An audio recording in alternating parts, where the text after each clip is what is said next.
Hello everybody and welcome in. We are gonna play some Star Control 3 here today. So so far it's going pretty smoothly. We talked to I think like 4 or 5 different alien races that are joining our alliance. So we will maybe finish off getting the rest of these aliens in our alliance. And then I guess we'll have to explore more space to figure out the other races that we can try to get in our alliance to deal with this thing that's going to destroy the universe. And you can't hyperspace in this game. I have the only ship that can hyperspace. So there's no the aliens can't build out or anything. So kind of a very weird game. Very weird. Structured game. You have to build colonies to get money and things, so and build ships. So yep, so let's kind of doing all that. Yeah, welcome to the stream, the Conic Dude and Duncan Fox, and welcome anyone else who is lurking here. So what we're gonna start out with, I have no idea. Yeah, we just got done talking to Pakunk. We do have artifacts. We'll probably head back to home base and get those researched. And then we'll see what ICOM had to say. And maybe we'll go somewhere where they want.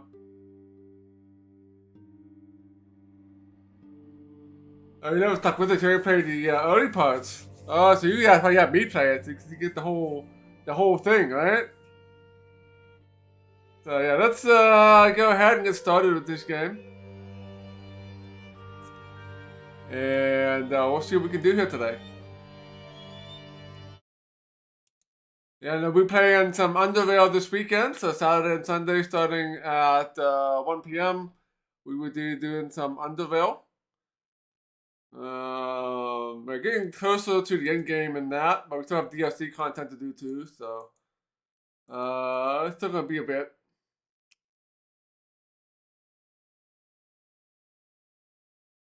Yep, let's get the Star Control 2.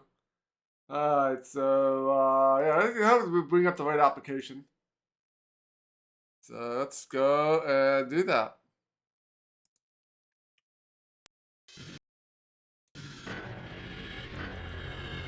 And we have not died yet.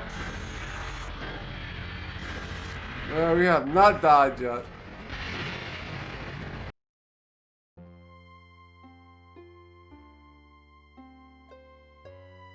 We came close, but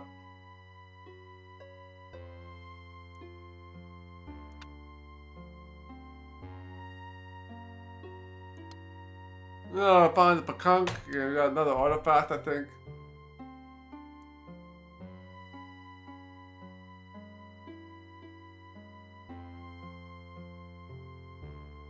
So let's get back to Helios.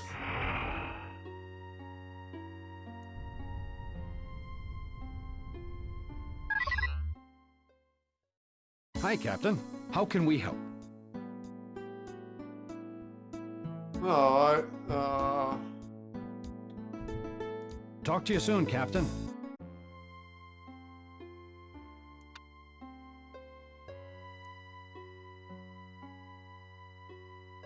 we got lots of money. Yeah, no more factories, so everything has been built here.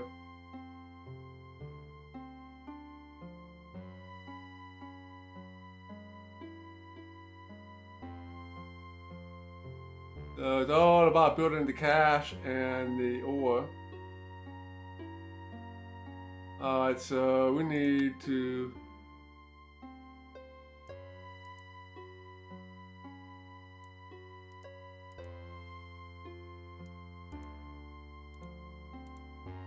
let's research this.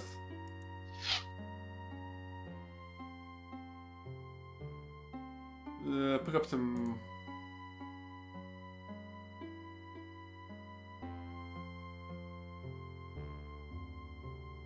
more dudes.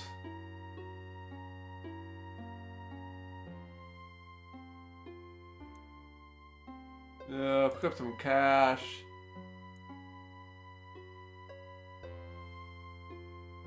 Got so much money now, so we can load up on the cash.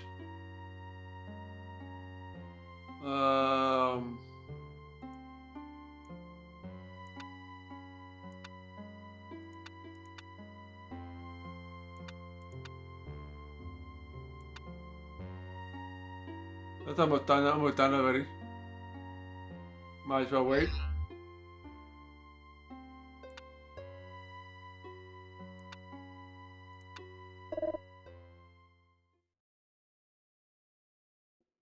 Another distress call. Can't do anything about it. Let's examine this. This artifact's utility remains a mystery.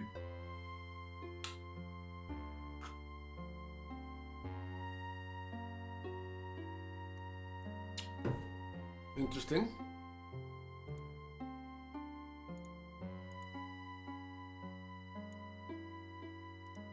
Two, that could be a mystery. I'm not sure if they get research on a different planet, a different alien race, or it's something we have to wait until we meet somebody first.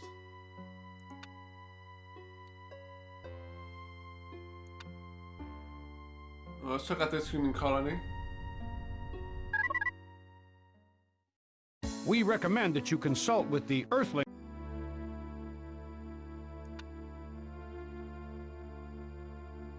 Oh, things are going pretty good here.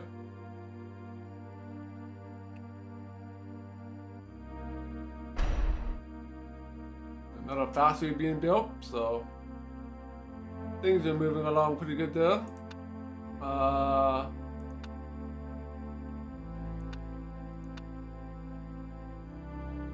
Let's see what ICOM had to say. ICOM online. A signal received from an emitter on Fomalhaut 5 confirms the presence of an Utwig colony. Okay, so let's guess we'll go in there. We're gonna go to Fomalhaut. ICOM offline.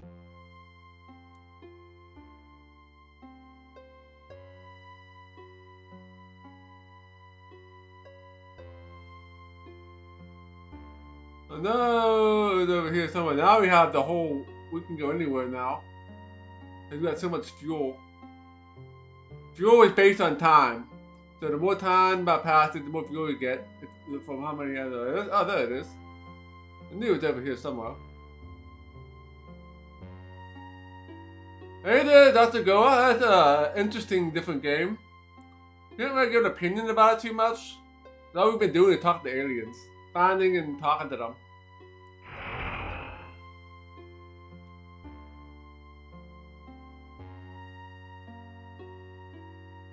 Yeah, so that wing are the ones that had that stupid device, I think. But so far, it's going pretty good. One thing to worry about in this game is there's not an anomaly though.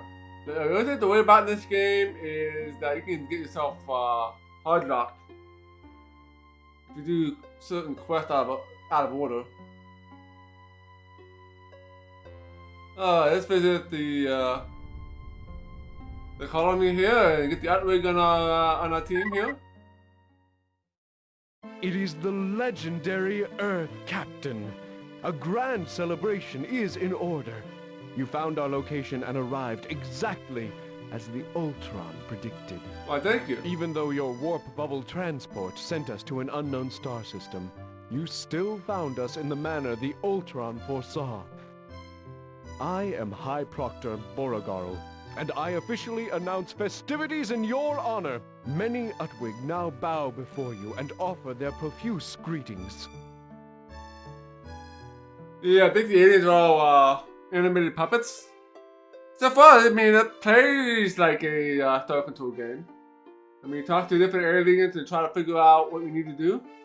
But right now, we just need to gather all the original members of the Alliance and the Hierarchy and try to get them all on the same side so that we can tackle bigger issues, right? And there'll be new aliens that have been added into this game that we'll have to find.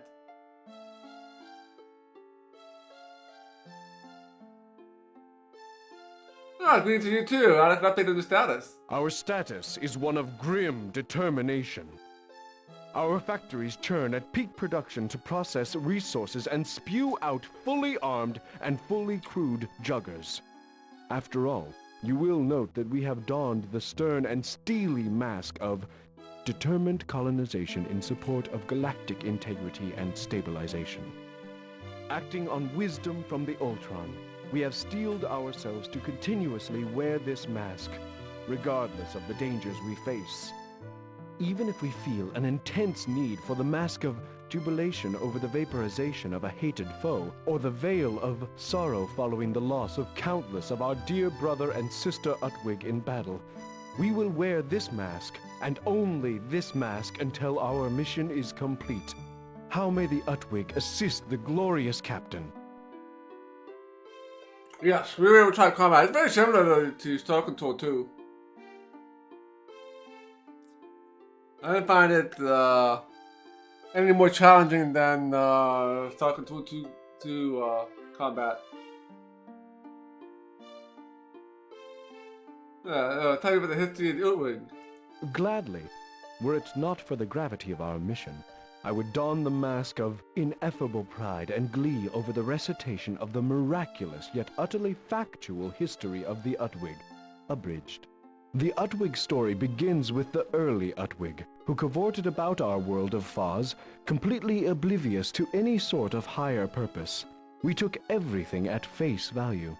But our primitive forebears were stunned by a collective realization. In a flash of religious insight, they saw that the face is the mechanism that expresses the many primitive urges that hinder sentience. They immediately and urgently donned veils of every description: hides, leaves, shells, rocks, even living drells. We have continuously covered our faces ever since. What happened next? We suffered devastating morality riots. Over many generations, mask etiquette was refined into a rock-solid foundation of our society. Soon, all Utwig were willing to don their appropriate masks and shoulder their appropriate burdens. Once we resolved those issues, we were ready to meet our destiny. Our entire development as a sentient species culminated in the appearance of a remarkable device: the Ultron. Members of the Druge race discovered the Ultron. They were compelled by intrinsic universal direction to bring the Ultron to us. The Ultron, that's what we had to make for them in the last game. So I imagine there's something going to happen with the Ultron here. The Ultron assured total and complete meaning of life for all, the universal. With the Ultron in hand, I can sense not only your motivations and desires, but your purpose. I can act upon these things in ways that would most likely seem mysterious, if not, well, daft. Within a generation, the Druge will receive their reward for bringing us the Ultron. They will be changed forever. But that is another tale. You will one day herald your interaction with the Ultron as the turning point for your species. But that's all we'll tell you about that. Oh, so what happened then? For a time, everything was perfect. What happened next is, well, it's difficult to talk about. The basic facts are that the Ultron fell to the ground during the Chinsral celebration. As it struck the ground, I saw its glow fade, and then the painful void incapacitated all. The Utwig immediately sank into a deep depression and donned masks of ultimate embarrassment and shame with a vow to wear them forever. Many Utwig suggested that we use an ancient precursor planeteering bomb to eradicate our species, but we thought it more important that we suffer first. Before we could eliminate ourselves, you arrived and repaired the Ultron. We no longer needed the precursor bomb, and the Ultron told us to give it to you. It also told us to join with our close friends, the Supocs, and fight your enemies for you. While we repelled the Urquan Korra, you used our bomb to destroy the Urquan's precursor battleship, the Sumatra. After that, the Udwig Society became a paradise, as our race evolved toward a far greater state of being. Then we agreed to come to the Kasari Quadrant and brought the Ultron with us as a sign of our belief in this mission, and our faith in your leadership. Then, after the war began, the Ultron was... Oops. Sorry. The Ultron rightfully chides me for almost giving away too much.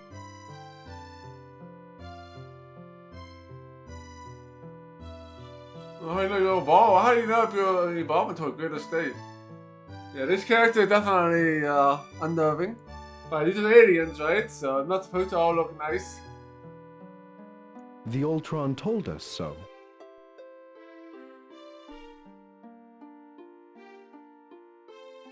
What? Never mind. We're taking credit for my victory over the Urquan? Never. We would sooner reveal our faces than take personal credit for victory over the Urquan. That credit belongs to the Ultron. Alright. That's about all we can How do may there. the Utwig assist the glorious captain? Any revelation from the Ultron today? The Ultron tells me that you are destined to converge on the center of the galaxy and face the ultimate evil that is trying to eat all galactic sentience.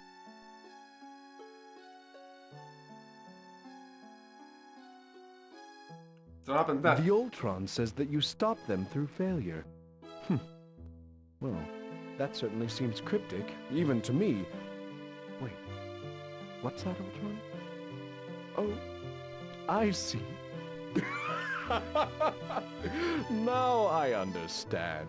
You don't stop them through failure. You fail to stop them. That's not good. What a silly misunderstanding. I see now. You will be unable to find a way to stop them, and they will greedily devour their unholy harvest while you watch. Whew. I am so glad I straightened out that little detail before anyone was confused by it.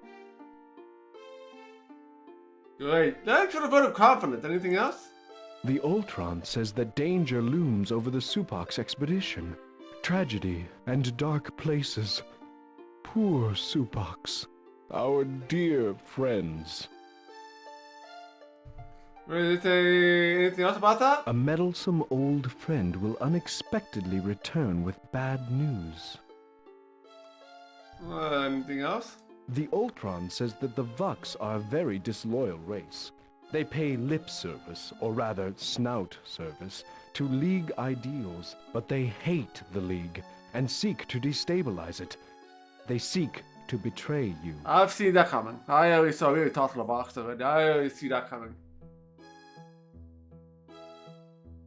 Do you have any proof of such a serious accusation? Yes, the Ultron said so. That's all for now.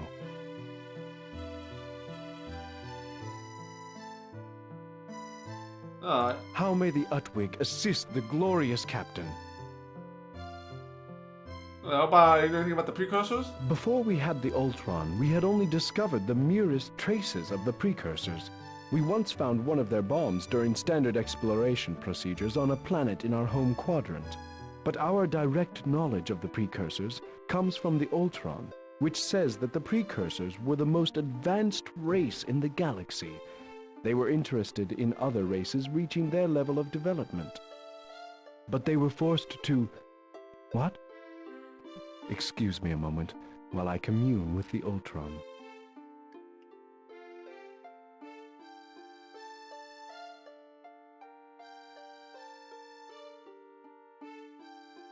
Any day now. I thought I could reveal that. Cud? I'm sorry, but the Ultron says you'll find out soon enough. Please, accept my humble apology for not continuing this explanation. Do you know anything about the internal ones? The Ultron says even the precursors trembled before the horror of the Eternal Ones. The Eternal Ones factored heavily in the disappearance of the precursors. Sub-Proctor Filbert, in the Relations with Humans department, informs me that this is going to seem painfully cryptic to you. I hope you understand. Tell me about the Utwood Juggler. Like the Utwig species, the Jugger is deceptively powerful. Though Juggers look squat and ponderous, in truth, they are formidable weapons of war. Their miraculous shield can actually absorb power from enemy attacks. Once the enemy has expended its arsenal in a futile frenzy, the Jugger is charged with energy and ready for a strafing run with its front-mounted cannons. Oh, there you go. Keep up the good work. The Ultron's coruscations indicate that your future actions are laced with great potential. Proceed with our heartiest endorsement. Alright. I don't really need any more of those ships. That's pretty good. So let's take some of these guys.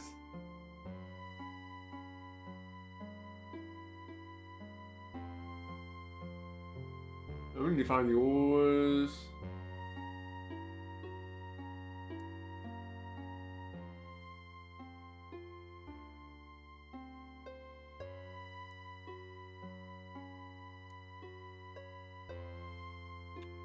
Alright, we got some of those guys. Okay. Then we got this planet which we can colonize. This is like a very big planet.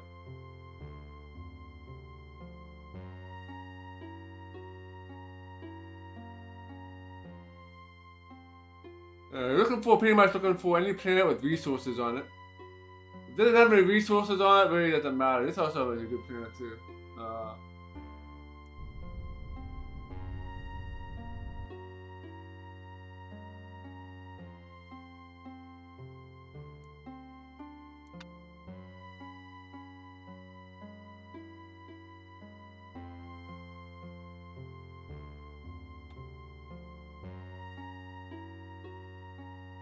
We can actually put the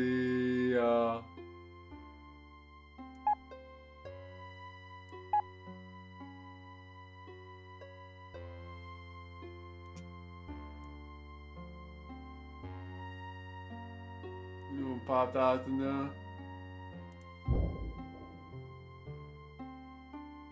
I'm not sure if there's any point to building like all these colonies or not, but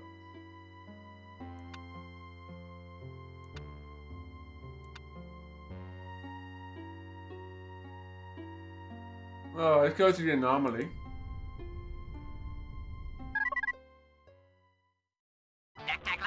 Oh, yeah, yeah, another fight coming up. 888 warning. Utilization to the 356 power divided by warning. Tac tac lac tac. Warning. Tac tac lac tac. Inversion.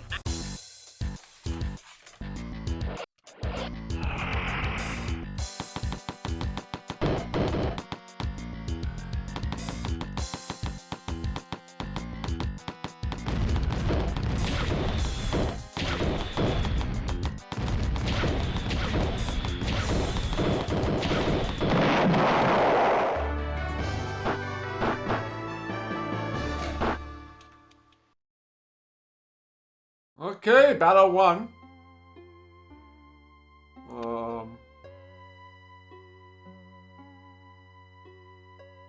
Nobody can land here though.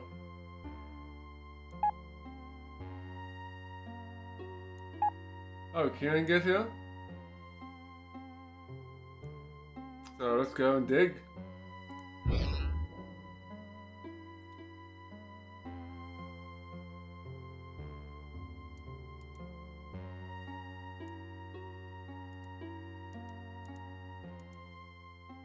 So we have new artifact. Alright, that's all we can do here. I want to check out this planet here.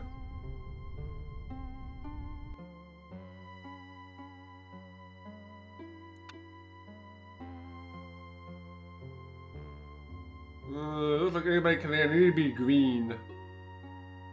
So, no. Alright, let's see what we can do ICOM next. online. A signal received from an emitter on Velpunia 6 confirms the presence of an Urquan colony. Okay. You gotta find the Volpinia the 6th. ICOM offline.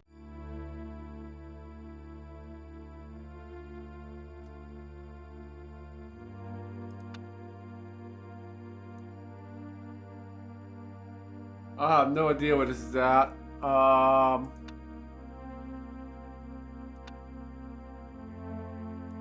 We can say we find the U-twig.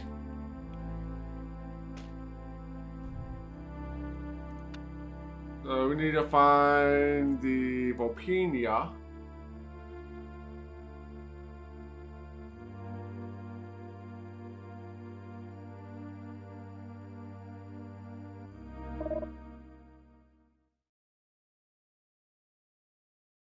So we can find the Thipak, the Chimere, Oquan, or Orts.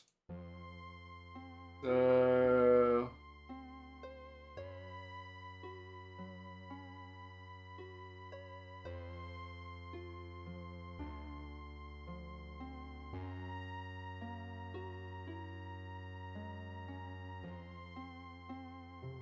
imagine it'd be fairly close.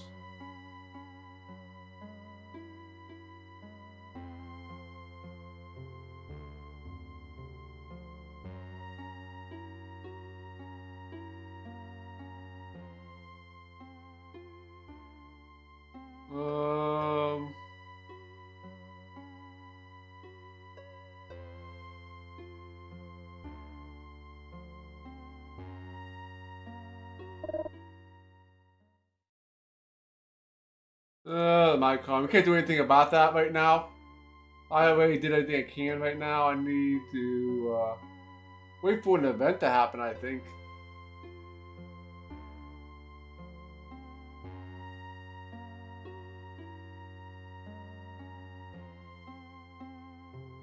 I might reload the game once I find which one of these.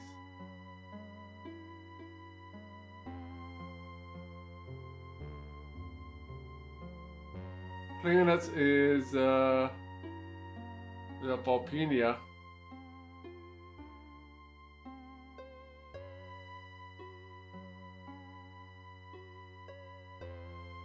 It's Pixel Hunt.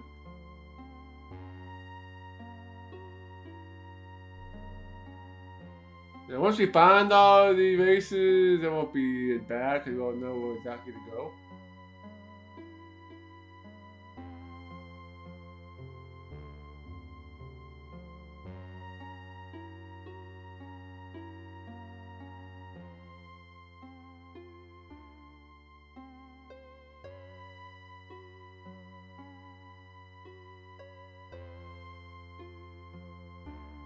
Alright, other ones. Oh, where is this? Where is this planet? I'll find it. Hey there, Kirkle Child. Thank you for the sub. Welcome in.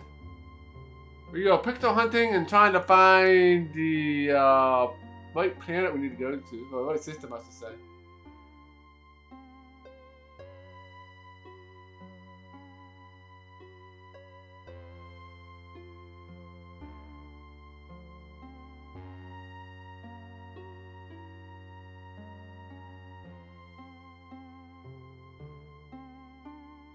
So, we're playing Pixel Hunt right now. We are looking for, what is it, Volpania the 6th. Well, Volpania is the system and then the 6th planet.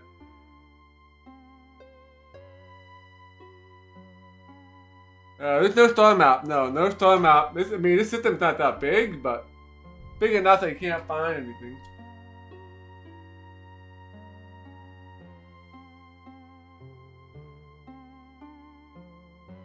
That reminds me, I should check to see if there is a star map in the extras. No, there's no extras for Star Control 3.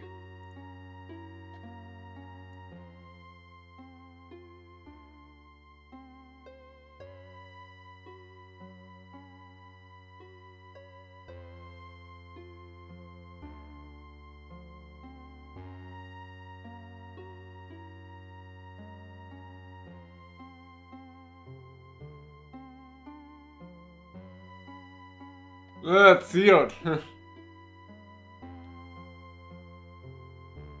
Yeah, I don't think there's any star mode. There's nothing in the manual. And there's no way to... Oh, there it is. Volpania. So let's load a game in since you wasted so much time.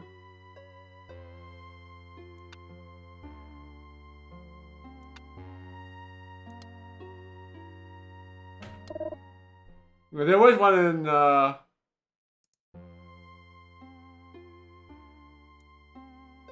in Star Control 2, but that map is much bigger than this one.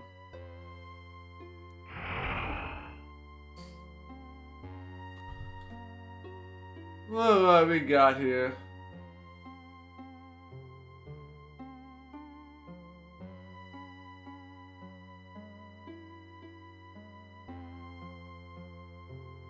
There's no like anomalies in any of these, nor any good plans to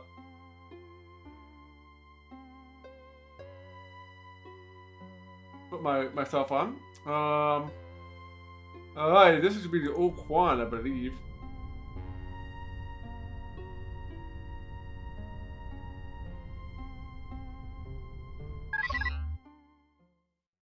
Greetings to the captain of the League of Sentient Races, from Zorak, Urquan Master number 3. I am gratified that you have located us in such short order. Though we made our voyage to the Kisari Quadrant on the wings of a new and unproven technology, our faith in you never faltered.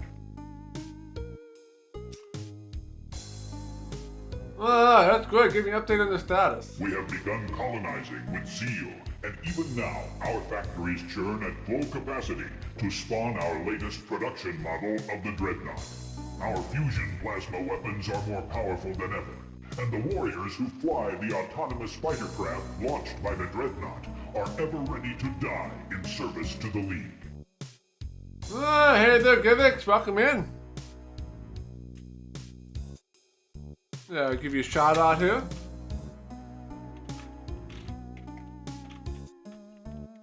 So, what were you streaming today? Yeah, definitely feel free to check out Givix, play video games, and every once in a while he does music or development stuff. Oh, you're playing the in-depth version of Mandalore. How is that? Looks pretty interesting from the screenshots I've seen.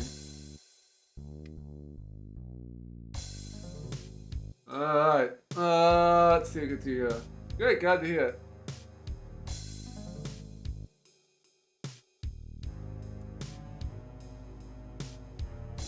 Oh, that's all the past. Oh, they're not talking to me now.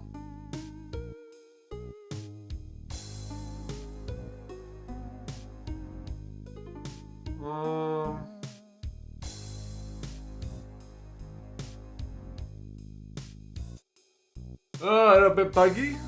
Yeah, I would imagine. Alright, we need to reload. We seek to serve. May your mission meet. So let's skip all the dialogue. So let's reload that. I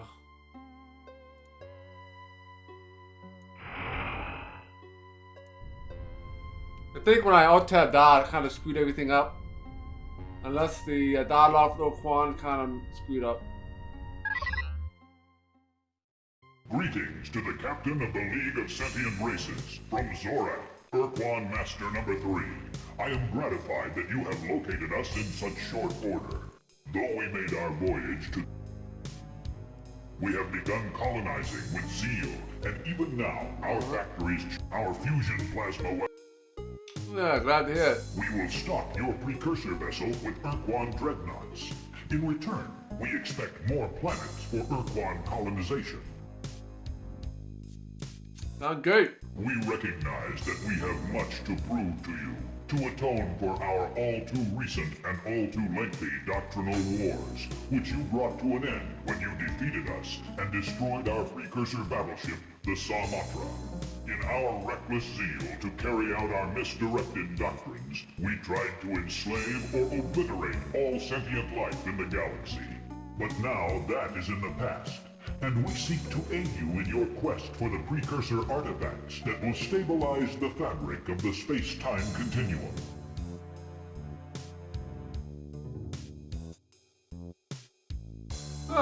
That's on the path now. Yes, let us put such unpleasant memories behind us and rise up to grip this quadrant in our iron tendrils and tear its darkest secrets from its innermost heart.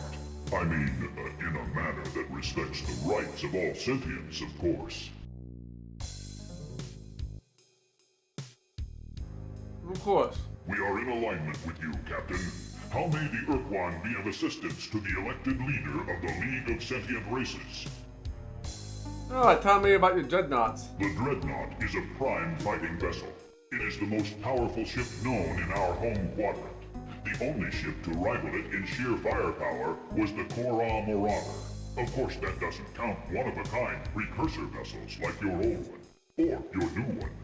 The Dreadnought has an immensely powerful medium to long-range weapon that fires rapid fusion plasma blasts. But its strongest feature is its ability to launch autonomous fighters. The fighters each contain valuable crew members, so try not to abandon them in space. Make certain not to command the Dreadnought to launch all its fighters, or you risk leaving the Dreadnought vulnerable to a lucky enemy strike. Also, make sure not to command the ship to engage in a high-speed tactical retreat while the fighters are still harrying the foe, or the fighters will expire in space. Remember, this ship was designed by Urquan, and Urquan are unfamiliar with retreat. Alright, thanks for the tips. We seek to serve. Tell me about the history of the Urquan. The Chronicle of the Urquan is a history of the greatest triumphs and deepest regrets. We nearly enslaved or exterminated all the races of our home quadrant, as Urquan fought Urquan in the vicious doctrinal wars. In retrospect, our tragedy could have been foreseen in our origins. What do you mean? The Urquan evolved as solitary hunters on a hostile world, and we quickly became the dominant predator on the planet. The only threat to us came from other Urquan. Civilization did not come easily to us. We earned it by mastering the fierce territoriality and murderous desires that nearly obliterated our species in wars fought with crude clubs and wars fought with atomic weapons. But we survived our own hatreds and formed a cooperative planetary culture. This level of achievement allowed us to explore our own solar system in atomic-powered ships. Then we met the Tallow. In our xenophobia and paranoia, we attacked on sight. In spite of our reckless aggression, the Tallow had glacial patience. A lesser race would have blasted us back to the Stone Age, or exterminated us before we could spread to the stars. Instead, they offered us membership in their confederation, called the Sentient Milieu. We again conquered the hunting beast within us to become a starfaring race and cooperative members of the Milieu. Alright, tell me about the Tallow. The Tallow were a slow, serene, quiet race. Of all the species we have met, only the Tallow did not trigger our instinctive territoriality. They were the only people we could talk to without the hunter inside us screaming, "Kill the interloper, rip out its life." We believe that their rock-like, silicon-based biology was the vital factor that made the Tallow seem non-threatening to us. Whatever the reason, they cared about the Urquan and respected our potential when all other races saw only a brutal enemy to be destroyed. With their unconditional acceptance and devoted guidance, we grew into a proud and mighty race. They were the only species we ever called friend. And then, we met the Dinyari.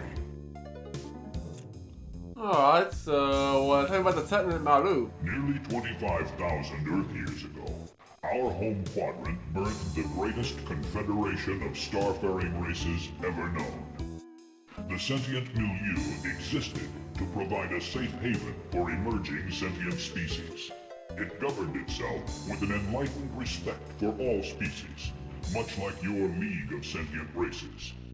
The 6 founding races were the Tallow, the Draw, the Faz, the Maelnoom, the Yuli, and the Yuptar. They even found a place for the Urquan, who could not tolerate the presence of other sentient beings. The Tallow championed our membership and ameliorated the trouble we caused. We became scouts and solitary explorers for the milieu. We proved our worth over and over again, defending the milieu from slavers and dictators. We are excellent fighters because we do not fear death. We know that if we do our duty, in our next life, we will be reborn as another Urquan. Our association with the Tallow and the milieu lasted for 3,000 years. 3,000 of the brightest years in the painful and tormented history of the Urquan. 3,000 years until the day of the Dinyari. Alright, what happened next? On a routine planetfall, we discovered some anomalous energy readings, a sign of precursor installations. There, we met a race of bloated, evilly intelligent toad-like creatures called the Dinyari. They possess ghastly psychic powers to control the minds of other sentient beings, and they wanted to rule the entire universe. I remember They him. enslaved our minds and forced us to transport them to the milieu's capital world. The insidious war for dominance was quick and nearly bloodless. Within weeks, the Dinyari had psychically dominated 6 of the 7 races in the sentient milieu, but they could not control the Tallow. We suspect that the same unusual rock-like biology that made the Tallow seem non-threatening to the Urquan also gave the Tallow natural immunity to the Dinyari's psychic compulsion.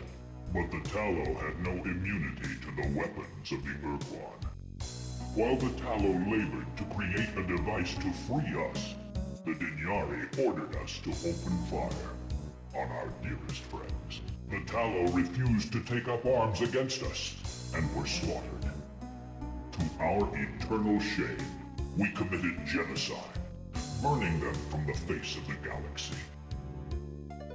Alright, tell me more about these The Dinyari. Dinyari were evil, hateful, depraved creatures from a world they called Lilandi. We don't know how they got their mental powers, or why a race with such powerfully advanced minds was isolated on one planet. We know little about them, save that they were the greatest menace the galaxy has ever known. Alright, what happened next? For thousands of years, we were unthinking slaves to the Dinyari, carrying out their every depraved command. Like the 5 other surviving races of the old milieu, we had no choice but to obey. The Dinyari's compulsion was too strong to resist. The Dinyari said the Urquan were their favored slaves because we were so easily compelled, but we prefer to think that we were simply the most mentally sensitive. We were forced to destroy those races which did not serve with the efficiency and speed demanded by the Dinyari. They decided that the Yuli and the Draw were inferior. They instructed us to incinerate their worlds, and we did. The once great sentient milieu degenerated into nothing more than a great galactic prison camp. But when the Dinyari sought to manipulate the Urquan genes, they brought about their own downfall. How they manipulate the The genes. Dinyari were not content just to exploit our bodies and corrupt our minds. They blasphemously defiled the very soul of our race by toying with the priceless genetic codes that created us. Using ancient precursor technology, they ruptured the Urquan into two sub-races. They created the green Urquan to be administrators and planners, and they made the black Urquan to be warriors and builders. Our species would never be the same again. Yep. This is basically retelling the story of what happened in A Star brooding Control 2. green Urquan researcher named Kazurza made the cataclysmic discovery that led to the violent overthrow of the Dinyari slave empire. Black and green Urquan joined together and fought their oppressors. But galaxy-spanning empires do not fall easily. The war raged on for years, years of ceaseless agony.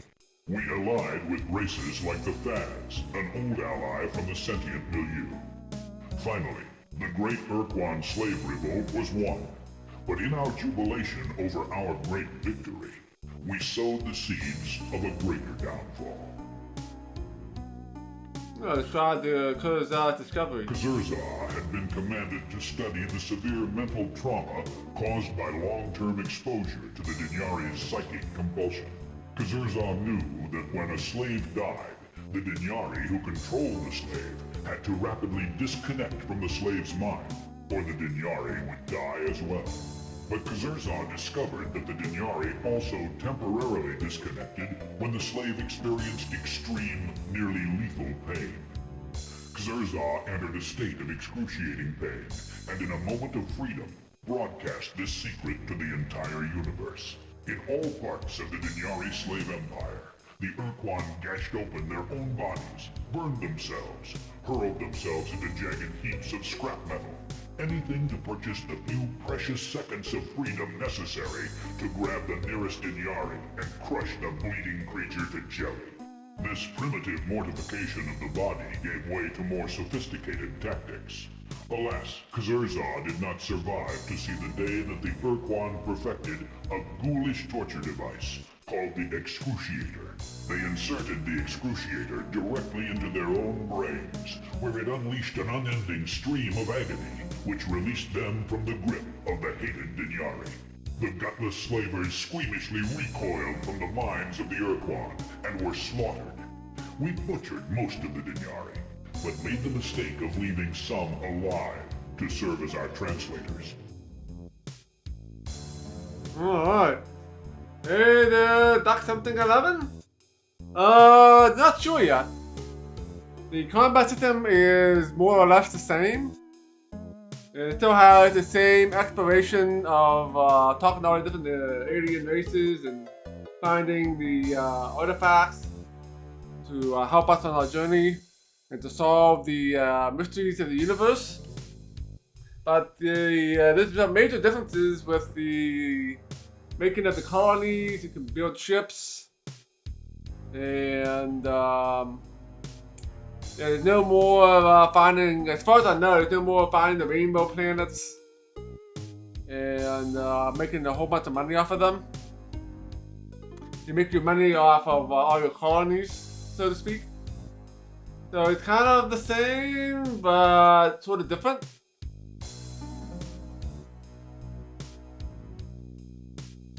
Hey there, fans, Baffica, welcome in. You got some Denari alive? Exterminating the Dinyari was not punishment enough to satisfy the Urquan, who had suffered enslavement, biogenetic degradation, and years of screaming pain. A slow death was too kind a fate for such monsters. The combined Urquan starfleets decided to inflict a vicious form of poetic revenge upon the Dinyari. We genetically modified them. We gutted their minds, turning them into subsentient, dumb animals. That way, they could never again dominate our minds, and we could stop using the Excruciators. And then we further degraded these once omnipotent creatures by forcing them to serve as our translators. They became our talking pets. Alright, so why do you need translators? After the horrors of the Dinyari slave empire, the Urquan had become more xenophobic than ever. we considered all other races so grossly inferior that merely speaking directly to another race was a revolting act. We used our talking pets to do that dirty job. Alright, then what happened? We had won the Urquan slave revolt and were the preeminent power in the galaxy. After years of mind-wrenching agony, we refused to ever be enslaved again. But our racial divisions were deep, and we could not cooperate on this goal. In our paranoia, we split into two subspecies factions and created two conflicting doctrines designed to ensure our freedom. We Green Urquan now called ourselves the Kazurza, in honor of the Urquan who triggered the revolt. The Black Urquan called themselves the Kora, in honor of the charismatic fleet officer who commanded them. Neither faction would embrace the doctrine of the other faction, and so we fought another long and bloody war, this time against each other. Alright, then what happened? Our doctrinal war raged for decades and ravaged worlds that had barely begun to recover from the horrors of the Dinyari slave empire. The two Urquan subspecies careened down the path to mutually assured destruction when the Green Kazurza discovered a precursor battleship. This massive vessel, which we called the Samatra, was infinitely more powerful than any ship ever seen before. It sliced through the Kora forces in just a few days and defeated them utterly. But we Kazurza were humble in victory and allowed our Kora relatives to live. Besides, we were no longer convinced that our doctrine was superior to theirs. We decided to put both doctrines to the test in opposite halves of the galaxy and determine which was superior. We exiled the tattered Kora fleet to travel in a direction that went against the spin of the galaxy, while we traveled in the other direction. When the Urquan would meet again, we would fight in ritual combat. The superior doctrine would prevail, and that faction would control the precursor battleship. If the Eternal Doctrine proved strong enough to let the Kora rebuild their shattered strength and actually defeat us, we would stand aside and let them kill every sentient being in the galaxy. Yep, this is talk about what happened in Control 2. It also gives you a history of what happened before. And it'll also give you a little bit of history of what happened afterwards. That happened. Many millennia later, the two Urquan factions met in a large area centered near the Craterus constellation to fight the second and final doctrinal war. The Kora were armed with the resources of the many races they had exterminated. The Kazurza were aided by 8 great races arranged in a rigid hierarchy, which we called the Hierarchy of Battle Thralls. Our war was going splendidly until you appeared on the scene. Alright, then what happened? We imprisoned many worlds to save them from the horrors of the Eternal Doctrine. One of these worlds was your planet, Earth. We did not know that a colony of Earthlings had left the planet and crash-landed on Unzerbalt, an undiscovered precursor planet. Evidently, you were born there, grew up with precursor artifacts for play toys, and found you had an affinity for the powerful devices. You were able to create a precursor ship and use its power to unify many enslaved and shattered races into a formidable alliance. You were able to find the one remaining sentient Dinyari that still had its compulsion powers, as well as a hatred for the Urquan. And you found the mind shield that the Tallow had built to save us from the Dinyari. You cleverly employed all these things to approach and blow up the Urquan Samatra battleship. Both the Kazurza and the Kora were crushed, and neither doctrine prevailed. It was as if the Tallow had reached across the eons to smite the Urquan, their genocidal protégés.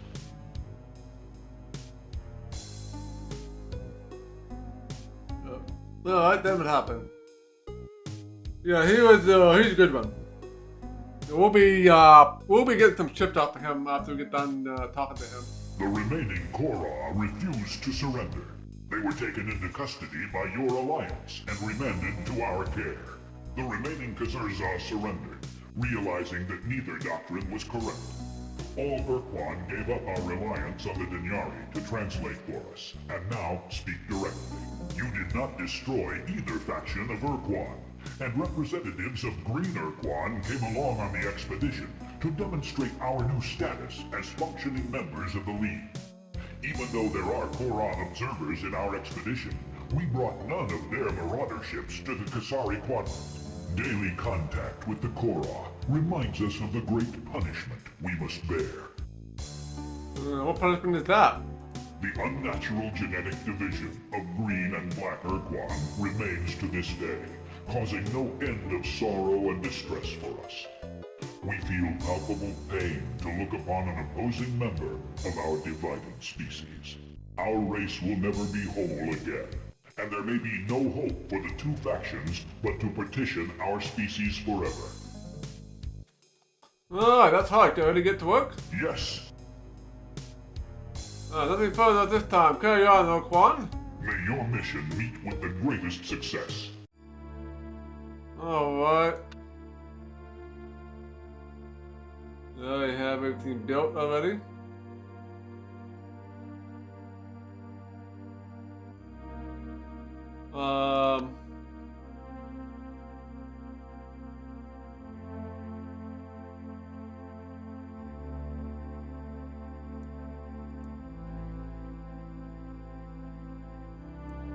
So we have all these Urquan ships, I think, on ours.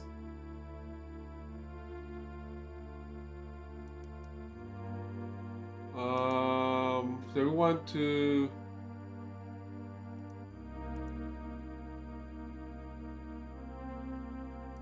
bring some of these guys with us.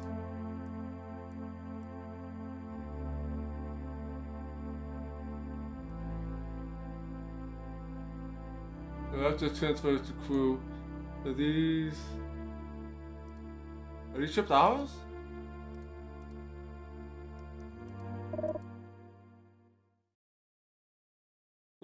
Micron.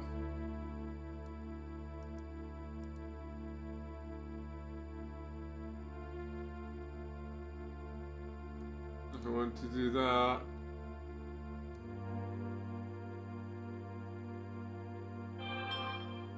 Oh, I can upgrade your...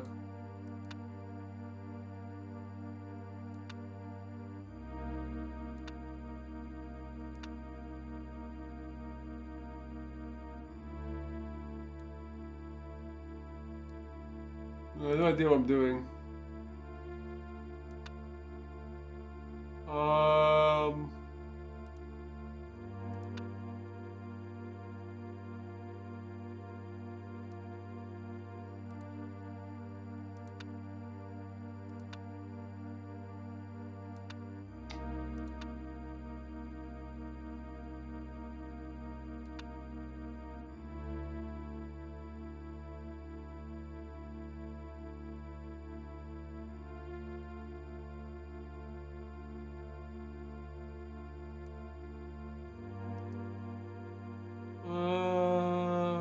Fuel.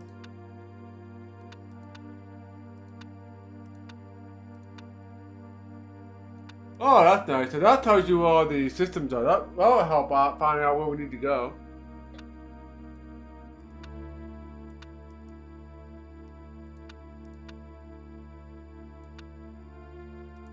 So you can spin the let's make a save. I found Urquan.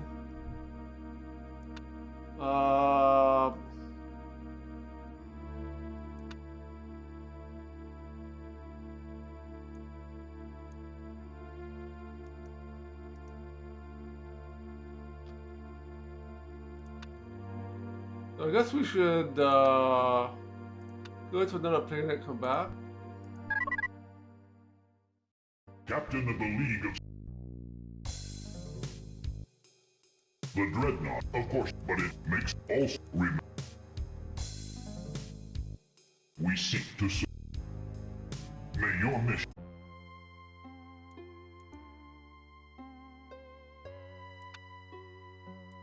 I'm not sure how to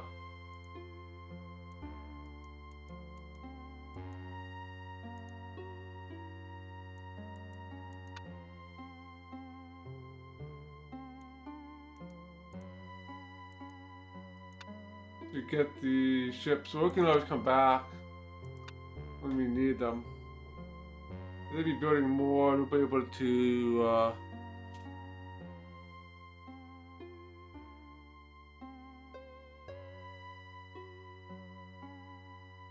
create a new colony for them.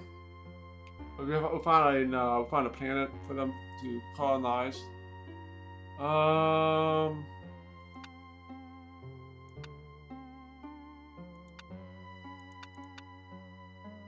So we want to go to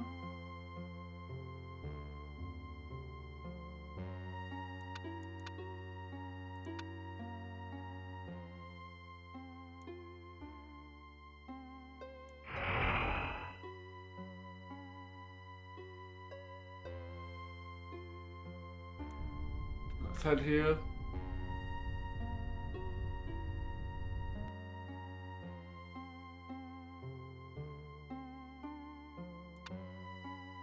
Yes, let's have my colony ship right now. So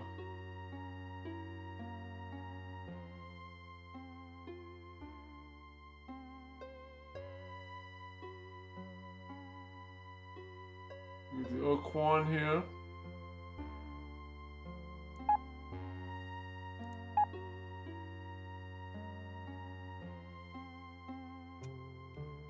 They give her half the money.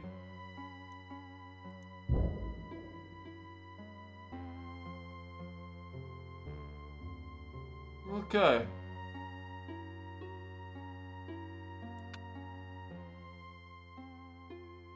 It'll take some time to build that out. Alright, let's save. And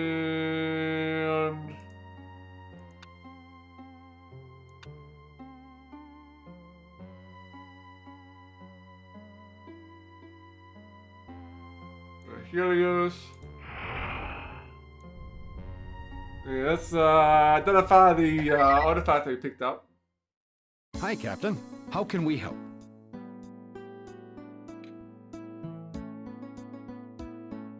Talk to you soon, Captain.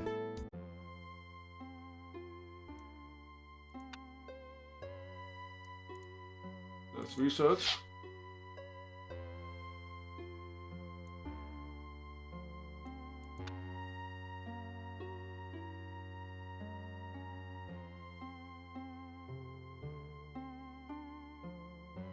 Yeah, the Star Map's definitely smaller. Yes, this is Star Control 3. I'm gonna wait for the artifact to be researched.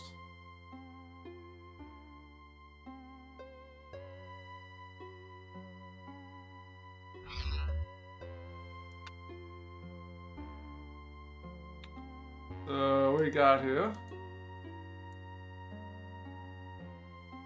This because the artifact enables the production of Cyrene ships with faster energy regeneration rate.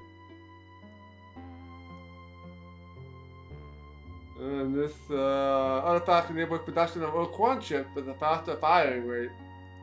That's what we must have. That's probably what we've done. We must have upgraded. Okay, so that is done.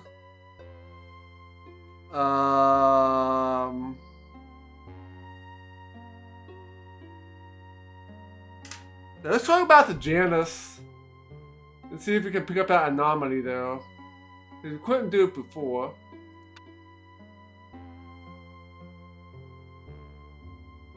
I could split this.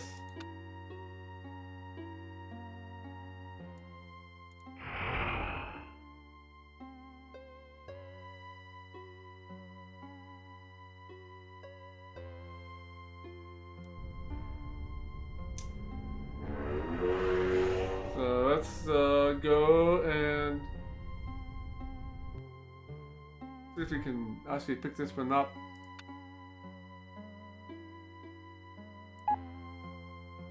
Alright, who would be best suited for this? We'll send you guys down. For some reason, they could not come here before. It would not have let me. So we identify that artifact.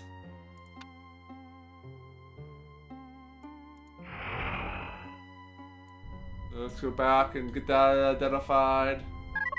That takes care of... Hi, Captain. How can we help? Gets that done. Talk to you soon, Captain.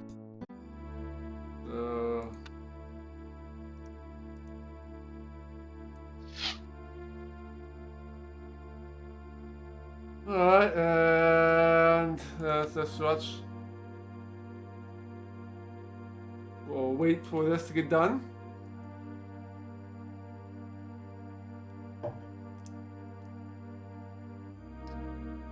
So we can figure out what this artifact is. Unnatural, interdimensional fatigue suddenly causes the Picus system to collapse into nothingness, leaving behind a strange, dark anomaly. The Picus system appears to be gone. We need to go to the space it used to occupy to take readings. Oh, we need to go to Picus.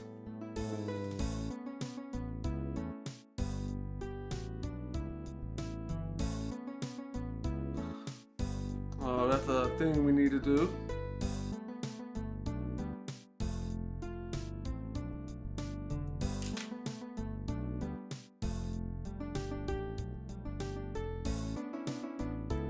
Yes, sir. Alright, so we'll do that shortly.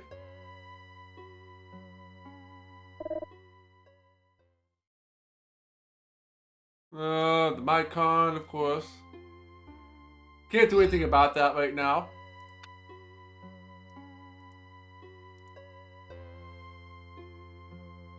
Much larger crew compartment.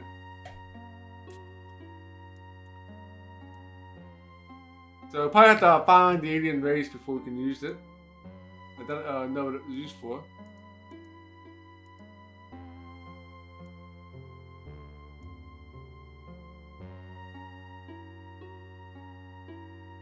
The plasma regroover, not sure what that's used for yet. Well, let's see what the ICOM had to say. ICOM online. A signal received from an emitter on Hypnus 2 confirms the presence of a Chimera colony.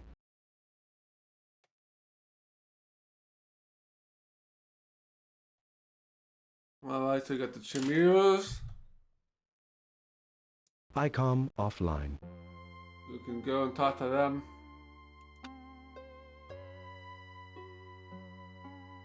Alright, let's go do that. The packet's gonna be there for a while.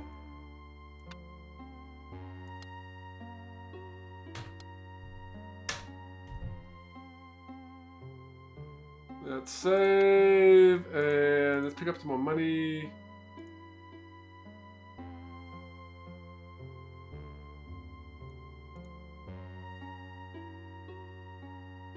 We got lots of fuel.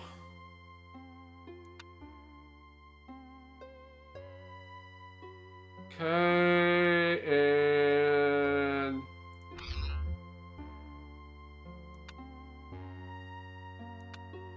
so we're looking for Hypnus the second. So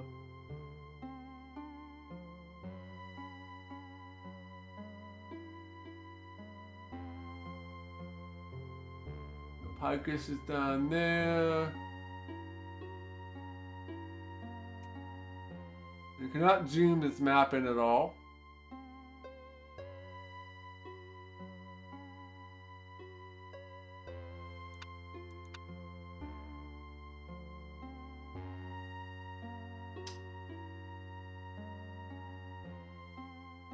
Of course, trying to find where the fuck the planet's at.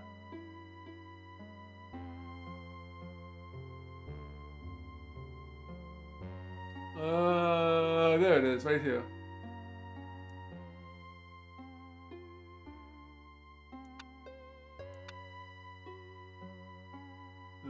again?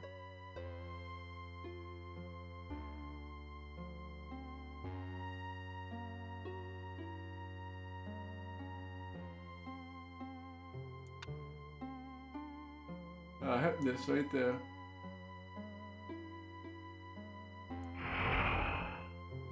Instant travel. We got the colony there, an anomaly there, a planet we could potentially colonize.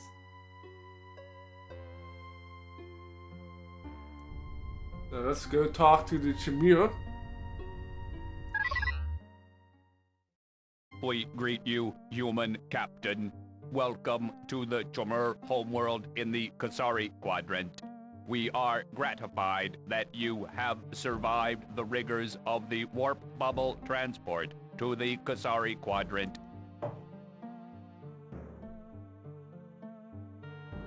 You and me both. I can update on the status, Chimera.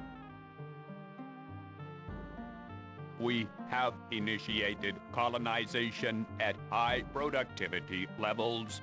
We have harnessed the abundant raw materials of this planet to produce avatars for our vital mission. Excellent. You are intent on stopping the unnatural interdimensional fatigue and restoring the integrity of the fabric of space. We are prepared to assist you in whatever way we can. What do you need from us?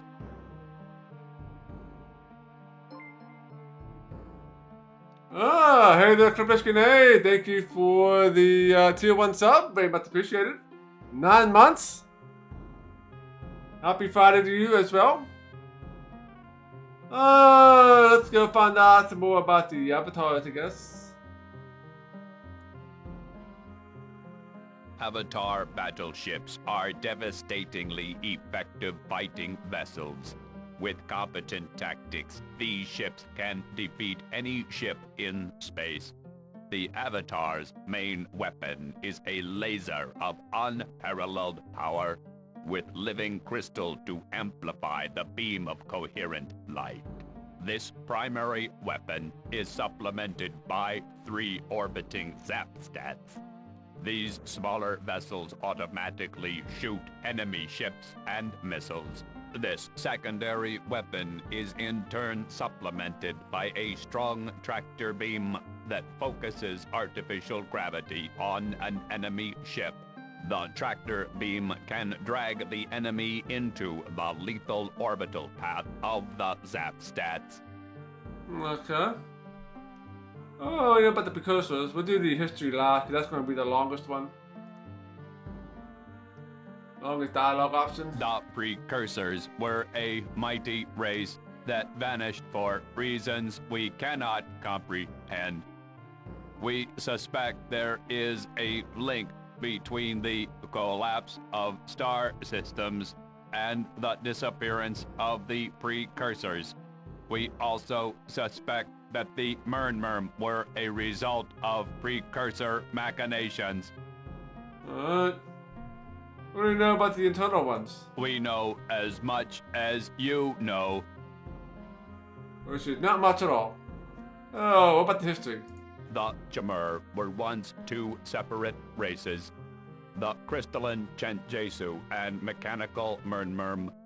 The Chen-Jesu were an old race of silicon-based life forms that evolved as photochemivores, feeding on light and minerals. The Chen-Jesu developed a philosophy of inclusion that led to the founding of the Alliance of Free Stars. The Mernmerm were not old, but they too were peaceful. They awakened only a scant 1,000 years ago, but they did not awaken into a peaceful time. What happened? In those days, the Urquan were not our allies. Their ill-conceived doctrines drove them to enslave or destroy all sentient life in the galaxy. The Chenjesu and Murdmurm formed the Alliance of Free Stars to resist the Urquan. We recruited many races, including humans, but soon the Alliance had all but lost. So what did you do?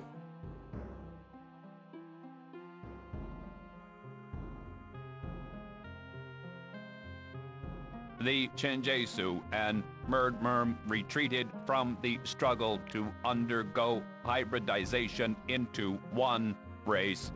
You assisted this process with the radiant energy of the Sun device and sped up the process by decades. Yes, we did.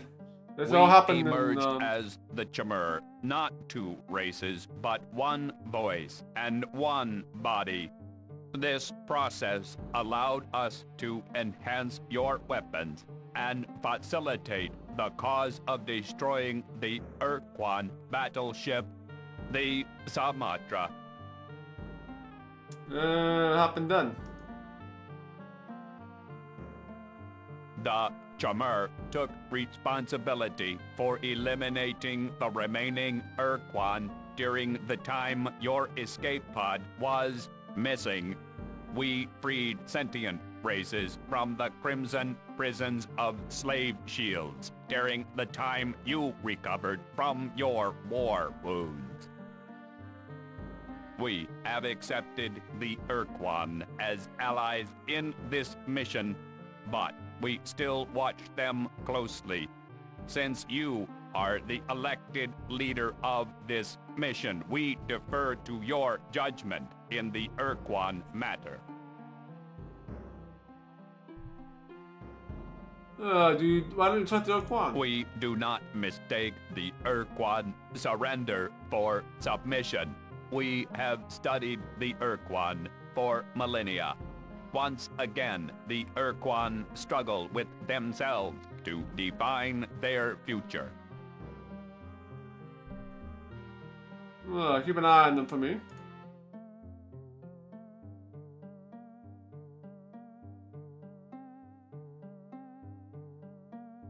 It shall be so.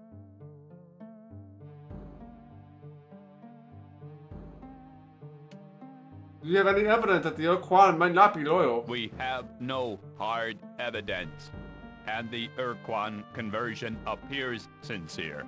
But we know that they were a belligerent race even before they were forced to commit acts of genocide. We also know that they committed acts of genocide of their own volition after the mental compulsion was gone. If they remain devoted to the high-minded League ideals, it will be through Herculean acts of self-discipline. Ultimately, the Urquan doctrinal fervor is irrational, making predictions problematic. So that's about it. What do you need from us? Some of those avatars. We will provide you with as many avatars as you wish, along with enough Chimur to command as many vessels as you wish us to build. We remind you that our ability to create avatars is in direct proportion to the amount of planets and planetary resources that you provide to us.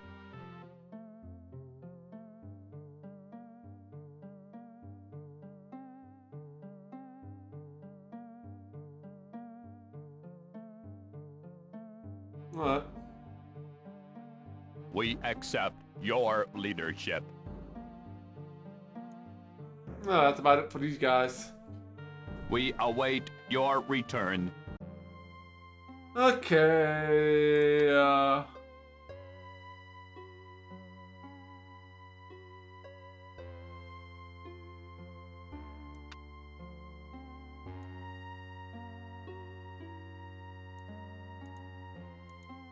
we don't have the Chimera upgrade yet, so we can upgrade them.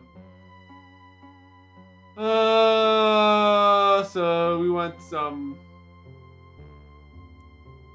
We'll bring some of these guys. with us.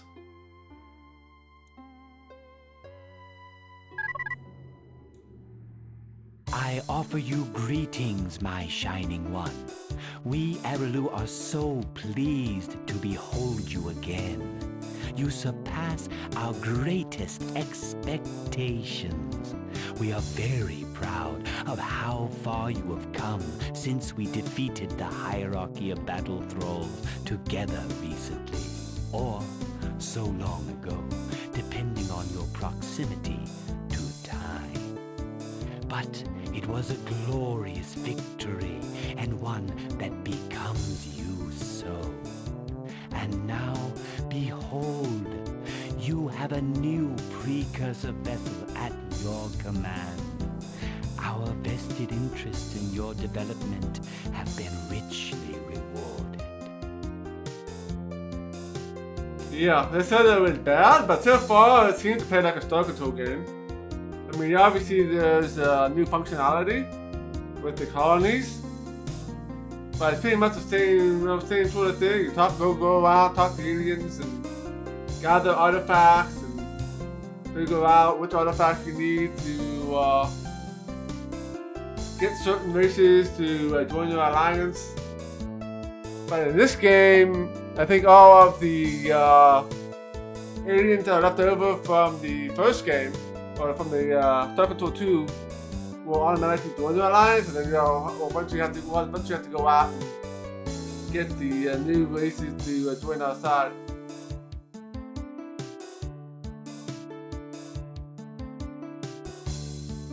Yeah. And they got the Arelu here. I'm not sure where they're located at.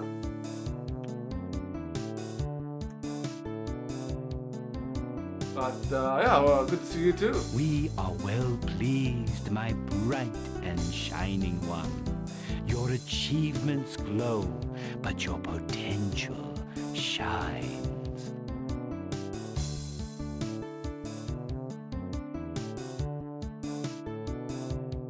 Well, questions for you. The human mind is so direct. Although such behavior might be viewed as impolite from a more mature race, a younger race like yours must be accorded a wide latitude. Your kind is so short-lived that in order to accomplish anything, you must get to the heart of the matter immediately, lest you die before you see the task completed.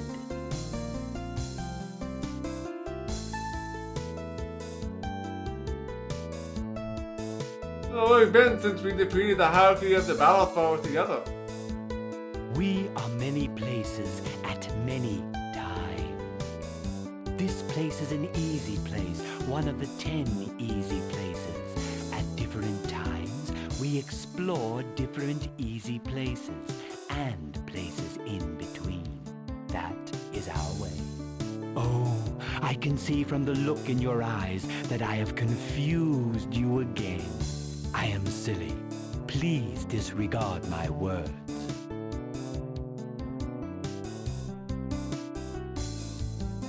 How did you all get here as hyperspace travel not working? Our ships move between our home and true space through weaknesses in the interdimensional fabric. We generate these portals artificially with focused dimensional fatigue rays. We gave you such a portal spawner for your battle against the Urquan hierarchy. We were so pleased to help guide our shining ward to victory. Though you clearly do not need such a thing now. Your warp bubble engines convey you through true space with ease.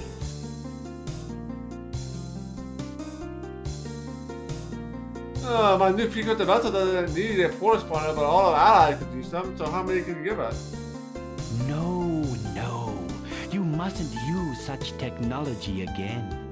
We gave you a portal spawner so that you could defeat the hierarchy. Our gift was necessary despite the dangers. Without our gifts and guidance, the hierarchy would have been victorious, leading to greater catastrophes for your beautiful, unspoiled race. Now, events beyond your understanding dictate that we restrain you from further use of the device. You must trust us.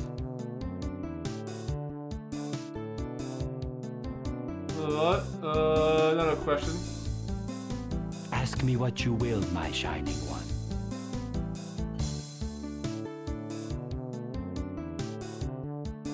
I can't reach you from the quasi-space homeworld from here, so how can we contact you? When you need us, the Erelu will find you.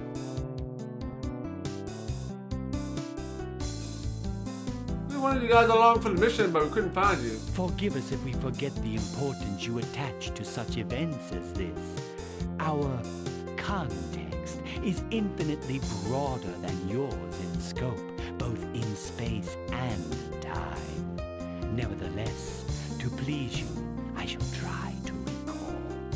Yes, now I remember. The Erelu were where we always are. You simply didn't look in the right place. Oh, or perhaps okay. in the right time. Right. Then you did not need us, so we did not come. Now you do need us, so we are here.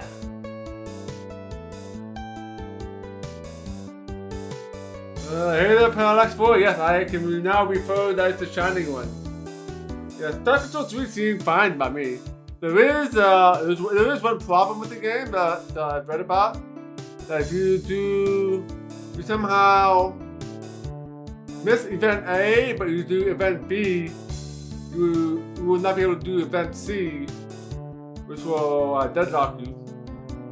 And then you won't be able to finish the game. So hope trying to do all these events in order, hopefully, so it won't game won't get messed up. But as far as I know, that is the only issue that I'm aware of in Star Control 3. You guys, this appears as though Quan War. Can we really rely on you? You judge us by standards far below our purpose. Understand that we have never taken our protective gaze from you. We routinely visit Unzervault, the world of your birth, and there we watched you create a new precursor vessel. Our assistance is ever with you and the human race. Why do we truly visit the Unzervault? We Erelu visit many planets. So what do you know about the problems with this fabric of space? Recent events have caused the universe to lose some of that stability, at least locally. More I cannot say at the present. Why don't your lips move when you speak? I do not speak, my child, but it is a natural mistake to make. But once the thought blossoms on the Erelu mind, it shakes loose many seeds which carry on the solar winds. If they should float past a psyche that is fertile with sentience, they can take root and grow. You humans still express your thoughts through cumbersome vocal gyrations, but you are such a fresh and vigorous race that seeing the exertion of speech is becoming to you. Hearing your speech evokes rich memories, but your species shatters old limitations quickly, do you not? Deeper capacities are flowering in your species as reflected by humans with... Oh God. What crude term do you apply to them? Psi ratings? Perhaps one day you will have children or grandchildren with these capacities. Probably not. Hey there, Blood King, welcome in. Talk about your origins. Your curiosity is understandable, even heartening. But to explain the origins of the Erelu would require a common language for wonders such as time, that you have too limited a frame of reference to comprehend. Even your translation devices cannot convey them to you. Though it fills me with sadness to do such a thing, I must refuse your request. Perhaps one day your descendants will be ready to hear our story. I make you this promise. I will follow your line and explain our existence to the first child that is born with the capability of understanding. Oh boy. Hey there, Zachary. Good to see you as well. Yeah, that's like gonna have worms that are gonna pop out of his brain. So tell us about your history. We are not from your space or your time. We are from realms that you only understand in theory. We take little interest in true space, except when we discovered your race. We have known your kind from the very start. We call ourselves the Arelu Lalile, from the name given to us by an ancient Earth culture. Why do you take such interest in humans? We are drawn to the great potential of your race.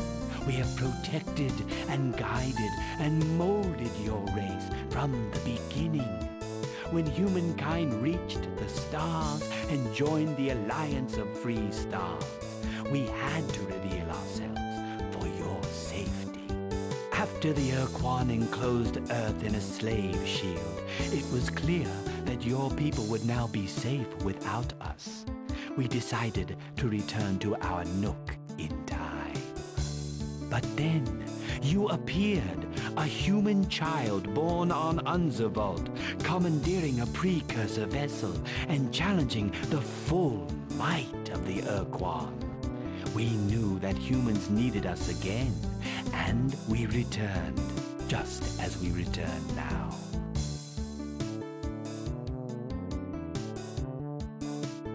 Alright, then it happened. We returned to assist you then, and with our guidance, the Urquan were beaten. With the threat past, you did not need our direct intervention. We pursued other matters. After the collapse of hyperspace, we knew you would need our help again, and here we are. I would appreciate some more specific information. You shall have it. The Supocs are in danger, my child. You may find them in the realm beyond Quasi-Space Portal M. I will now transmit those coordinates to your ship.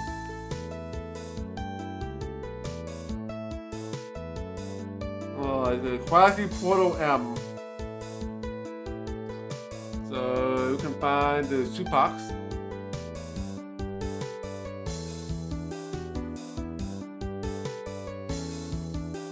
What about the Orbs? We can't find them either. Are they in danger as well? You may find the answers at the Quasi-Space Portal. The Oars are more a danger than endangered. Huh? They go to the Quasi-Portal. The Oars are the last remaining race that we need to talk to that are from the original. The rest of these guys we're gonna have to probably have to get certain artifacts for.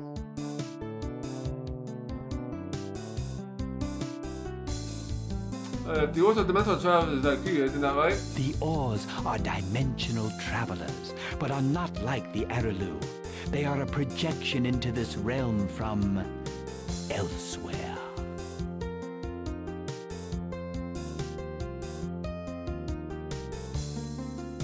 If the Supocs are in danger, maybe you should have gotten to the point a little bit earlier. Such matters as time are not so simple as they seem from your perspective. Alright, check it out. I'm out of here. Goodbye. I wish you good fortune, Shining One. We shall meet again. I am the shiny one. Oh, what am I doing here again? Oh yeah, we got these guys. Yes, we met all these guys except for the Orcs. And the Supocs. So... is there anything else here? Yeah, anomaly here, so let's check this place out. We're gonna have another fight here, so if you guys haven't seen the fight, we're about to do one now. Inversion.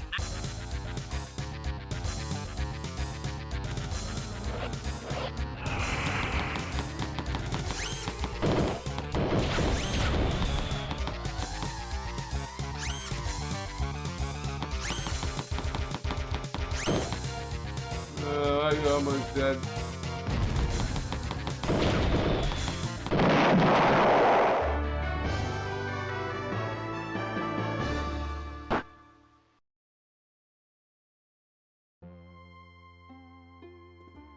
Okay.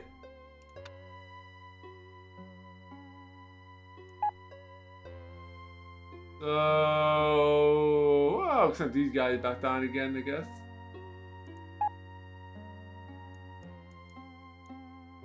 We'll get another artifact here, potentially.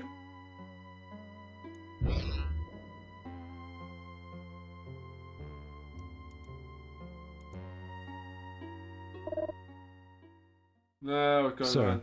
coordinates for quasi-space portal M have been integrated into League charts. This phenomenon is located within the Nyx system. Okay. This is going to be in the next system. Oh. ICOM offline.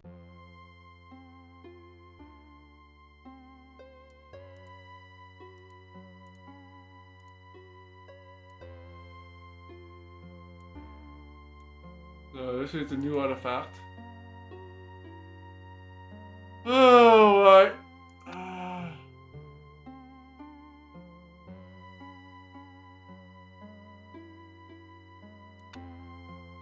So next is all the way over here. I also need to go to Picus.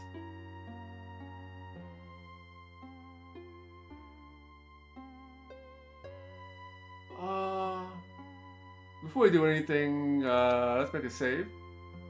Since we talked to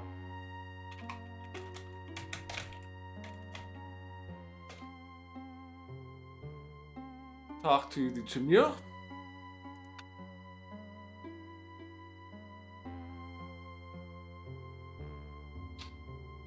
And of course, the fun part is finding out where the frick these guys' systems are at.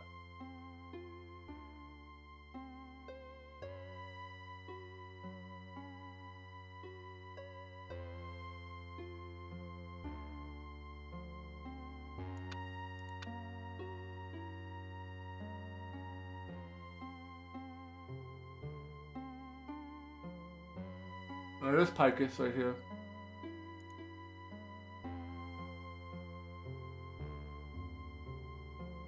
So let's go to Picus.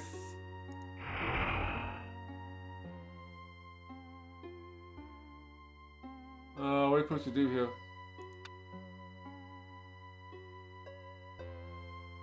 Hey there, free window mute, yes! Star Control 3 is a real game. Well, that's actually what I need to do here.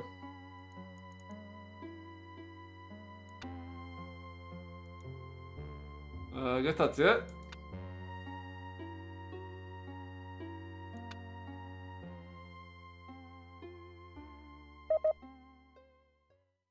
The Picus system has undergone a frightening reality meltdown. The entire solar system has collapsed due to unnatural interdimensional fatigue. This area has become a dark anomaly. It's still suffering from severe perturbations of the time-space continuum.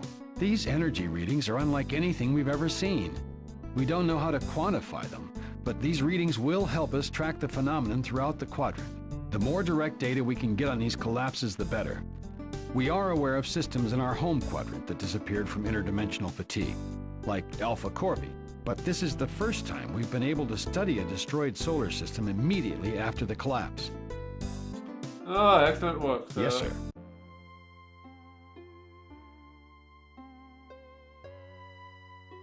Alright, where do we want to go now?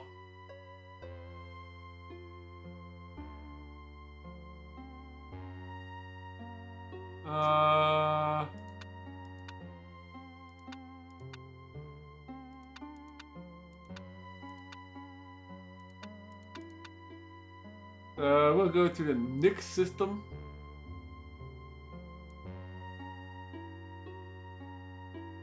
We already met the Urquan earlier this stream. We're probably not going to see them again.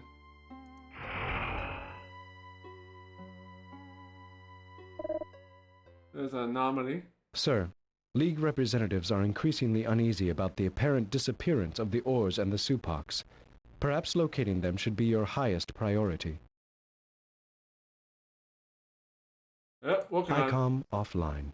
Yeah, we're about to meet the, let's go visit the anomaly first. There's Mycon, can't do anything about that right now. So let's go here first. And then we'll visit this portal, I think.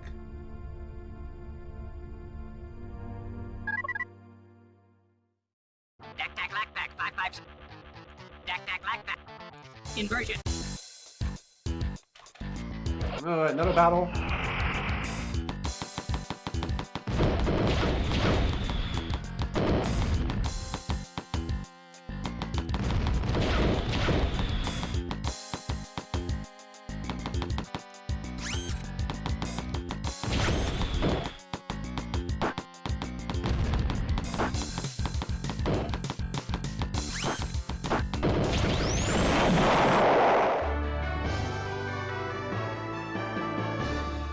Alright.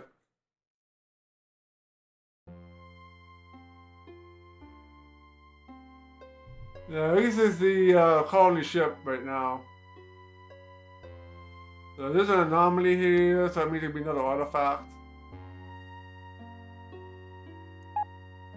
So the only people who can land on this one are gonna be the Chimera.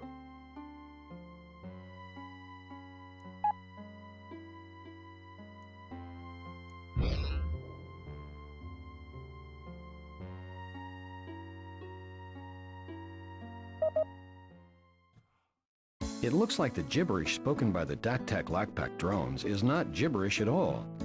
It looks like a language. These Dak-Tak Lakpak may be sentient after all. We've found a rudimentary language key. We'll install it in your ship and you can test it the next time you talk to the Dak-Tak Lakpak.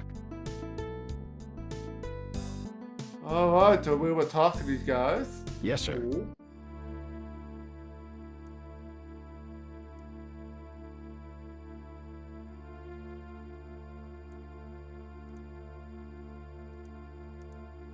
We got 2 new artifacts.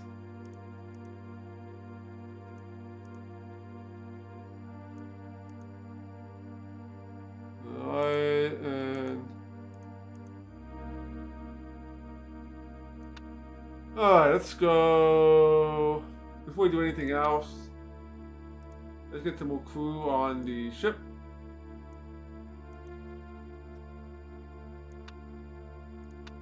I think we need to go here.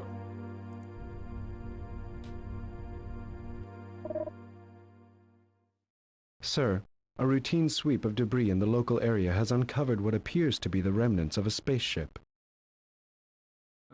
Great, let's check it out. ICOM offline.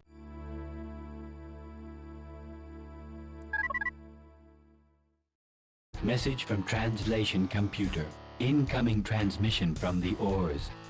Little progress has been made in furthering the capability of this computer to translate the ores language. Because of the unorthodox composition of the ores language, this translation includes many lingual best fits. For clarity, these best fits are denoted by asterisk pairs. Overall accuracy of translation, unknown. Translation begins. Hello, hello. We are happy to squirt sometime. This is a fun time. You found ores in our Slippery. place. Certainly you are. Silly cows. Now we must Spit. Are you? Spitting. Oh, love these guys. These are probably the most awkward alien race in Star Control 2. Oh, what are you doing here? Other places too much. Hurt. So ores Slipped. here. Here it is Smooth. and Right. no one. Hurt. But now this is not our House. ores will go back to Sad town. later we will have Parties. so the Sad, lonely bubbles. will make more. Special sauce. Be happy. It is best.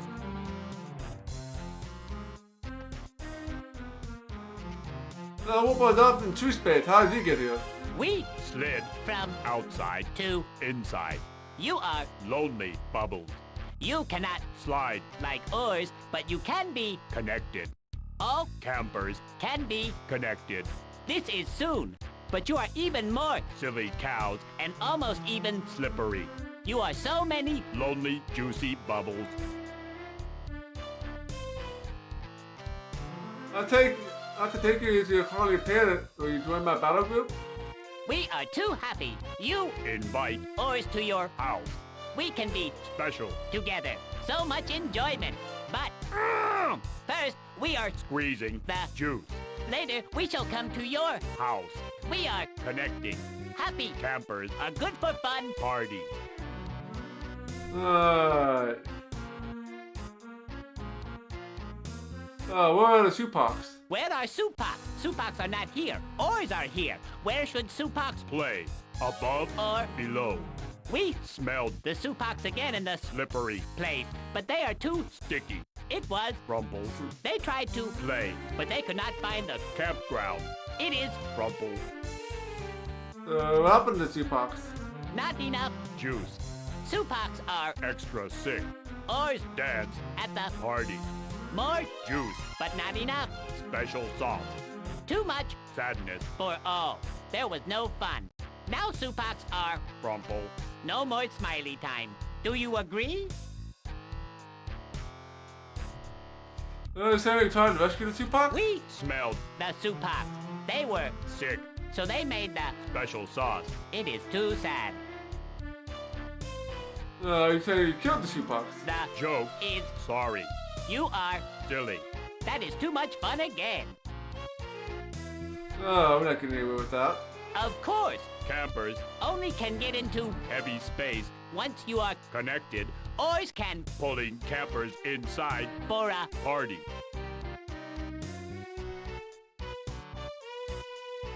What? You Spit. slowly, so I will Bit. slower. I say for extra fun, you must Play. the Game. oars Play. and Quick babies. Play. you know the. Quick babies. They are always Jumping in front. no fun. Well, not spit, but thank you all the same. Silly cow. You are more funny than several. You can't Smell. the. Pretty colors. So you must. Spit. You make me want to, Expand. but I should not. It is too. Lovely. Alright, so see you later. That is. Funny. You think you See. oars, but oars are not. Light reflections. Maybe you think oars are Many bubbles. too. It is such a joke. Oars are not Many bubbles. like. Campers. Oars are just oars. I am oars. I am one with many. Fingers. My Fingers. reach through into Heavy space. and you See. oars, but it is really. Fingers. Maybe you do not even. Smell. That is sad. Smelling pretty colors. Is the best. Game. Oh, you guys are so weird.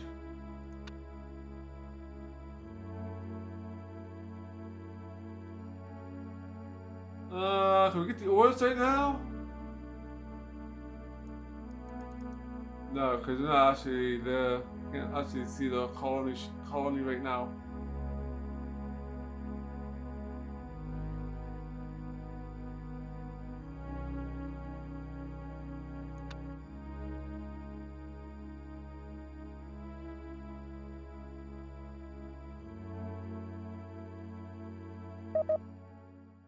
No, it's going Captain, the debris is from a Supoc ship. There are numerous entry holes burned into the hull fragments. It's clear that the Supoc ship was utterly destroyed. We see no trace of survivors or even Supoc seeds. Oh, I appreciate all your efforts. Yes, sir. Alright, let's make a save. Found the oars, but didn't find the homeworld.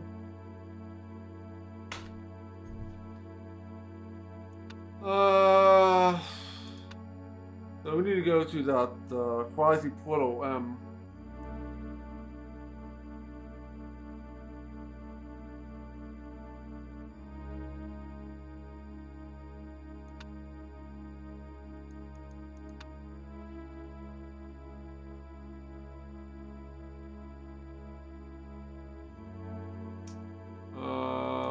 How do we get out of here? We can't get to this planet.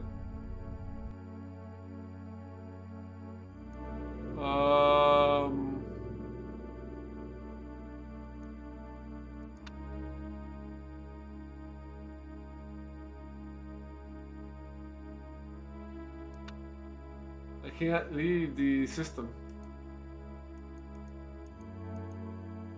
It's going to...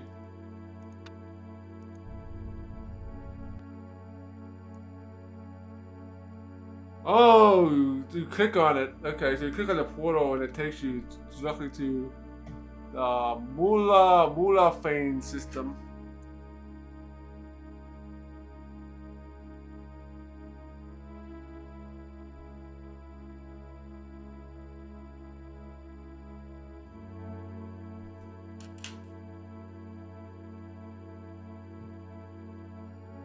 We have anomaly.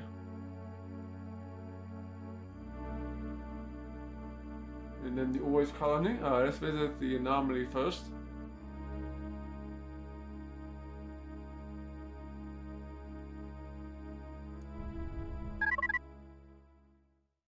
Warning. Intruder bearing sufficient reasoning power to qualify as a sentient organism. Detected occupying a portion of Kasari quadrant space. Auxiliary warning. Organism of minimal sentience detected to be in unsanctioned possession of inviolable precursor technology. Directive. System unit is commanded to initiate alert status. Conclusion. Eradicate minimally sentient organism before it breeds.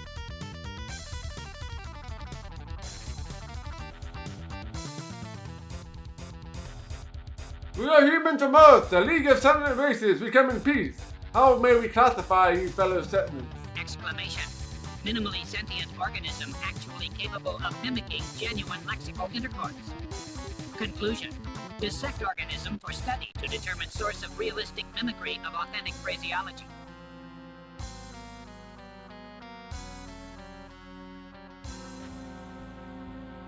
Let's discuss our mutual coexistence. Vociferation. Minimally sentient organism displays capacities beyond mere mimicry. Minimally sentient organism displays characteristics of communicative cognizance.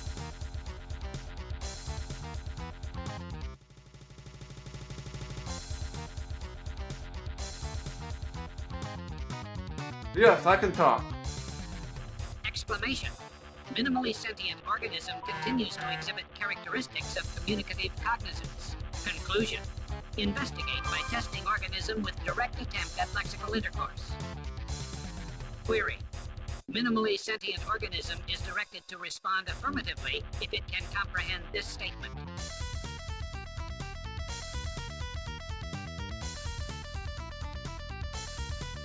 Affirmatively. Observation. Minimally sentient organism continues to display characteristics of communicative cognizance. Conclusion. Testing demonstrates subject's adequate comprehension. Query. Minimally sentient organism is directed to respond by stating its appellation.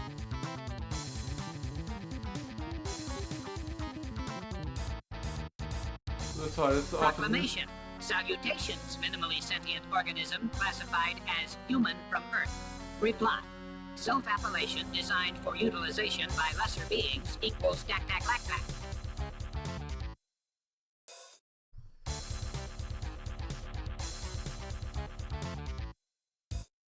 What do you mean designed for lesser beings? What is your real name?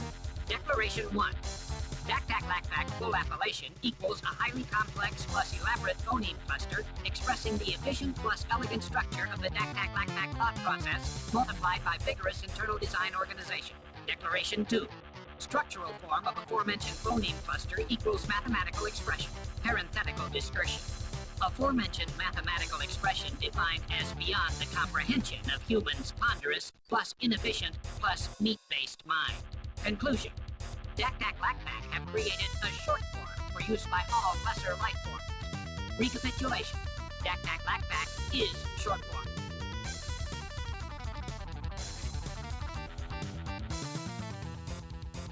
Understood. So what is your name? So what is your name a mathematical expression of for? Assertion. The complex formula that comprises true and full name of Dak equals complete instruction set for creation and maintenance of Dak race. Conclusion. Dak name greater than all others.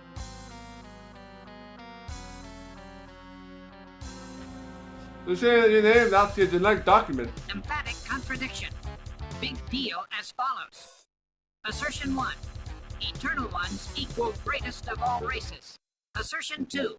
Full and true name of eternal ones equals complex formula that contains complete instruction set for creation and maintenance of eternal one race. Assertion 3. Full and true name of Dak equals complex formula that contains complete instruction set for creation and maintenance of Dak race. Summation. Dak name created in image of eternal one name. Conclusion. Big deal equals essential importance of name. Dak equal great in similar manner to eternal ones.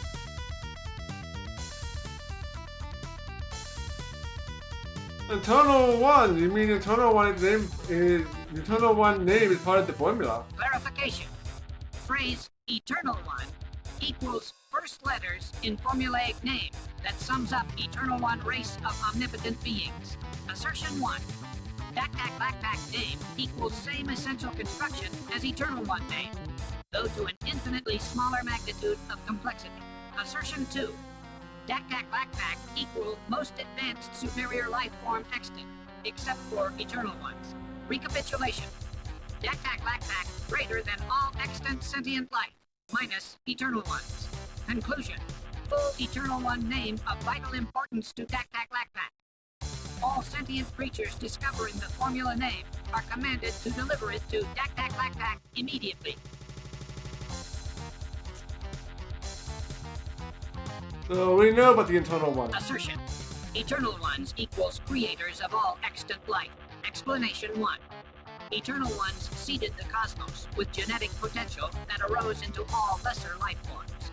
The precursors were the greatest of these life forms. Explanation 2. The return of the Eternal Ones to the galaxy signals the end of all sentient life. Explanation 3.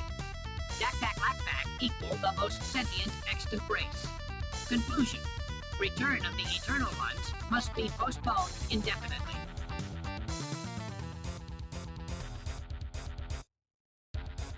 Oh, we're the same thing. We both want to stop the Eternal Ones. Contradiction. Dak team not equal to human from Earth. Sure, fine. What do you know about the precursors? Assertion 1. Precursors are the second greatest race ever to inhabit the galaxy. Assertion 2. The living machines called precursors created the living machines called the Dak to serve precursor interests during precursor egress from the galaxy. Assertion 3. The precursors created a powerful artifact called the Red Spiral Rail to seek out the greatest of all life forms. Assertion 4. The Red Spiral Rail equals in Dak possession. Conclusion. All other precursor material may not be conveyed to lesser races. Here we go, we got the Red Spiral Rail might be something that we need.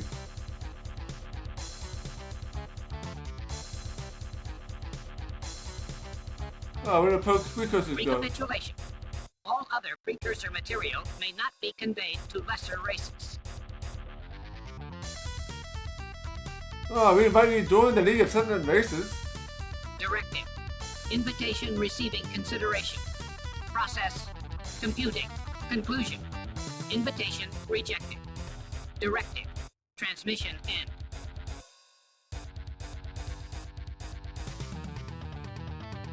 Why are you rejecting our offer? Announcement. Formal declaration of current Dak Association. Assertion 1. Current Dak group identification equals hegemonic crux. Assertion 2. Affiliation congruent to exclusivity from all other coalitions. Conclusion. No other organizational affiliation possible. What is the hegemonic crux? Assertion 1. That information is restricted to members of the hegemonic crux. Assertion 2. Human from Earth is not a member of the hegemonic crux. Conclusion. Information restricted from human. That's fine, we'll just trade information. Warning! Contradictory reply in progress. Assertion 1. Backpack information equals useful. Assertion 2. Human from Earth information equals ineffectual. Conclusion. Trade equals unacceptable. If we get info on the precursors and internals for you, what will you give us? Statement. Deal equals non-operative. Assertion 1. All information on precursors plus all information on eternal ones equals property of the Dak-Dak-Lak-Pack. Assertion 2. Withholding Dak-Dak-Lak-Pack information forbidden. Conclusion. Human from Earth will be accorded permission to meet Dak-Dak-Lak-Pack to yield the aforementioned information. You guys have to get something back. Contradiction. Human statement reviewed and adjudicated as erroneous. Assertion. Dak-Dak-Lak-Pack are under no requirement to provide reciprocal value.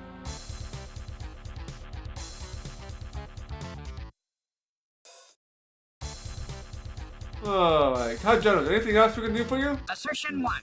Humans from Earth may elect to extinguish the metabolic processes of all League members. Assertion 2. Humans from Earth may then convert all League members' cellular material to dihydrogen oxide and other molecular components for Dak-Dak-Lak-Pack factories.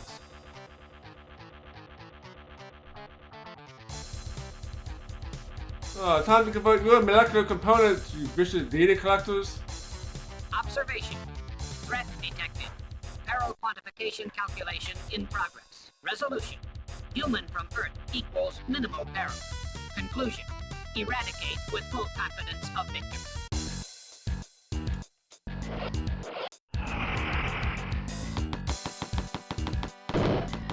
Oh, you bozo.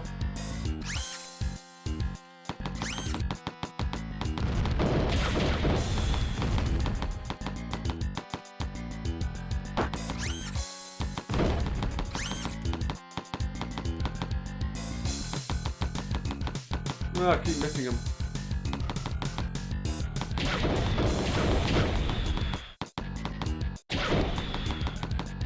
Oh, I'm good there.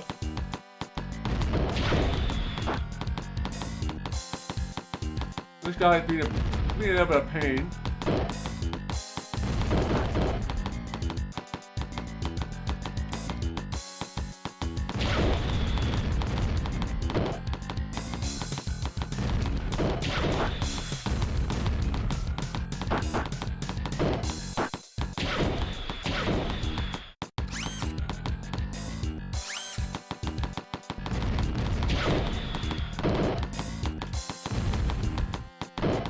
Almost dead, so am I.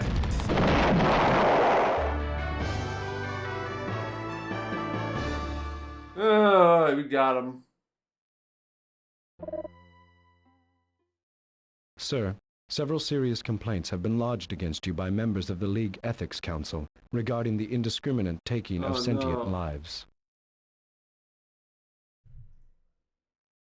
ICOM offline.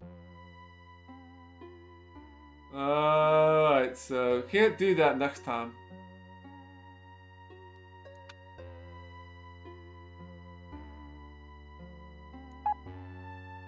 Alright, who are we gonna send down there? We'll send you guys down there, pick up whatever this is.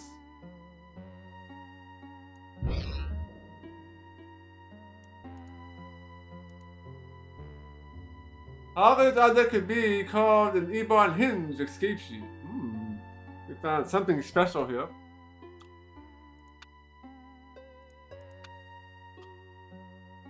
Alright, let's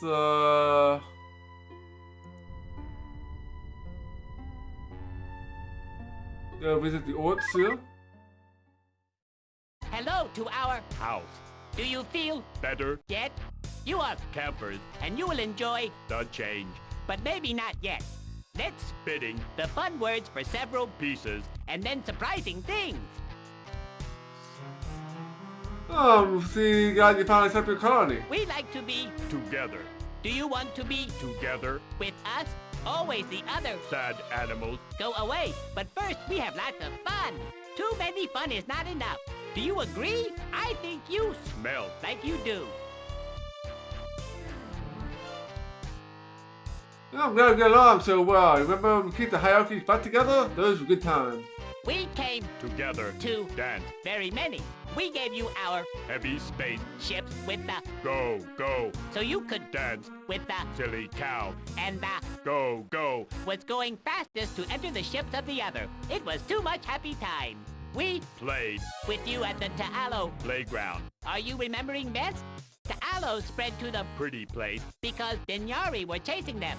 Then Dinyari was sleeping, so Oz can Chase. them. Then we had a Party. they were even better Campers. than you. Do not feeling bad. You are good enough, Campers. but not yet.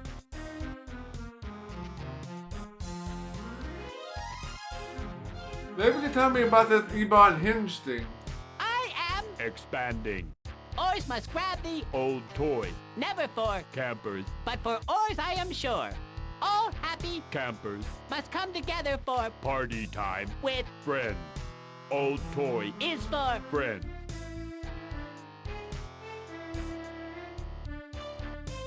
I'm keeping it. You should tell your friend to find their own hinge. Happy campers. should not. Jump in front. There must be, Juice squeezing. and then we are not so. Crumple. Campers. Must be giving the Old toy. to Oz for other reasons. You are not even aware. So much pleasure is coming. You will realize. Reconsider is best. You are not forget. Oz can wait. Dancing. Is later, I am thinking. I have some questions for you. You are asking us about the many? I am giving you. Good news. We talk again about the many Pieces. and Special things.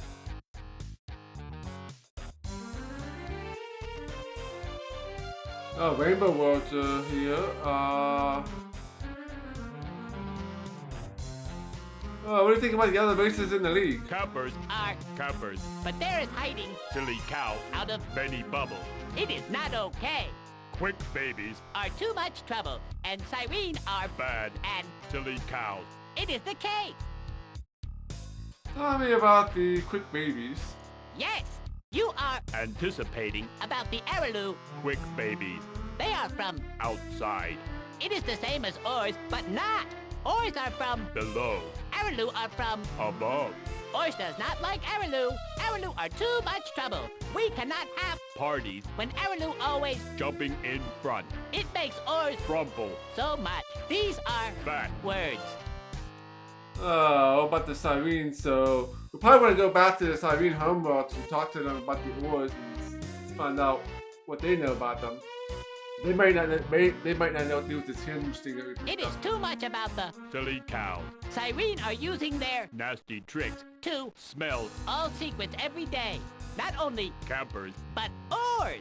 It is so. Crumple. We are not happy. It is soon they are using the. Tricks. to Dominion. the. Alliance. And then what? No more. Campers. So bad. It is better to not ignore, or else there is so much problem. What is Cyrene doing? I am already explaining. I am telling the Alliance. story. It is too much. You are learning about the Cyrene. You are, but then what? After this, you are so happy you are not. Spitting. The many questions to. Not campers. It is not good for. Silly cows. Who use the. Nasty tricks. To grab the secrets. It is. Sad town. What do you know about the precursors? Extra silly cows. Biggest Party time. would be happy days with. Extra silly cows. But ours can't. Smelling. Them. Where are. Extra silly cows. It is never. Do you think about the Rainbow World? Heavy space. Planet bodies with many. Colors. From the. Extra silly cows. Sometimes Old toys. are there, but never always. So probably need to find the Rainbow Worlds.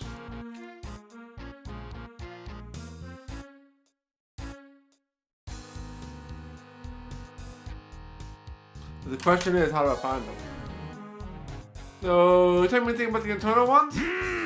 You are. Crumple. You are. Silly. Is this happy? No! I cannot. Spit. These words with. Campers. campers, We'll change together and then what? Oh, we'll be aware. If you are, campers, you will enjoy the change. no more Sad, lonely bubbles, after. party time. Tell us about your history. Here is Good news. 6 or 9 Pieces, ago, myself, the oars, did not even smell, your. level, Can you believe? It is so. silly, It is such a. happy town, Then the Andersons made some, slippery places, and then the oars can. smell it, It smells, so good, oars are surprised. I myself pushed the fingers, into the, new town, and there are so many. campers, We must dance, with the Anderson. Then we can smell, the Araloo. Again they are. jumping in front, It is always. There is, juice squeezing, and then we are not so. crumple, Finally, we find you, the happy campers, and the Ta'alo playground, for sliding through. Where are the Ta'alo? There they are. It is too much fun. Then there is no more hierarchy. We are too happy in this. slow time, heavy space, It is a better level, for games. Then is the stuck, in the slippery places, and the coming to here. This is the everything story. Now you know. Okay. Yeah, tell you about the oars nemesis. Our ships have the. go, go, Do you know? These are best for letting go near heavy space, planet bodies. Then go, go, can going fastest to enter ships of the. other, Then it is. happy time. Alright, that's all for now. This is too joke. Time is not from oars to you, I am sure.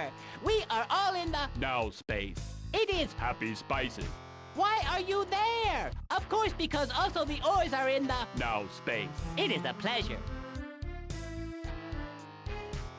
Thank you for the information. Goodbye. Yes, we do. Goodbye is the. Game. Hello, I am only joke. It is funny enough. Do not forget to. Enjoy the sauce. Alright. Now we can.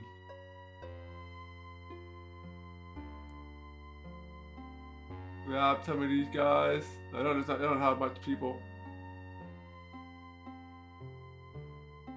We've got 20 of them.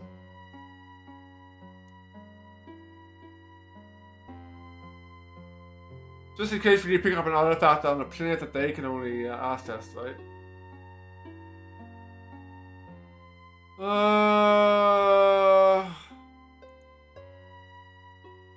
Yeah, I don't have a star base yet.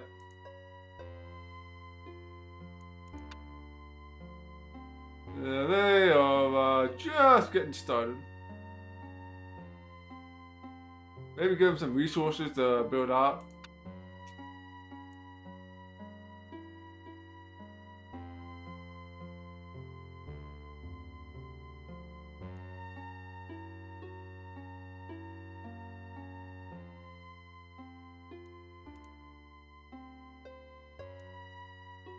That should help. Help them to build out a little faster. Alright, make a save. Find the oars, find the hinge. So we have to visit the two parks. And we have to go visit the Cyrene. And then I'm not sure where to go after that.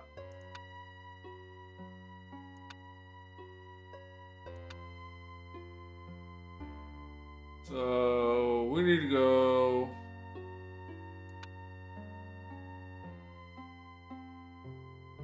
Spaceport OM.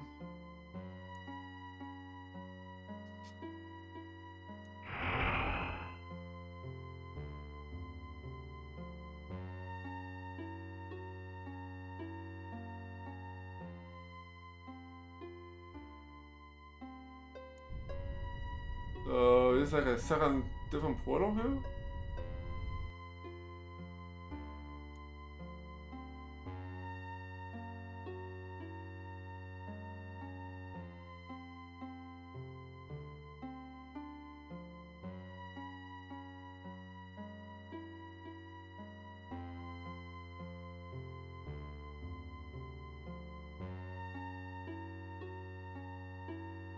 Nothing here.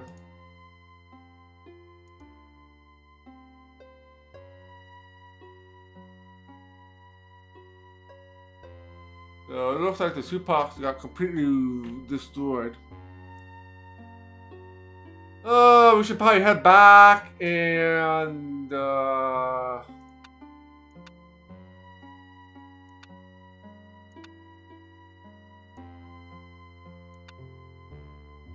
we need to go to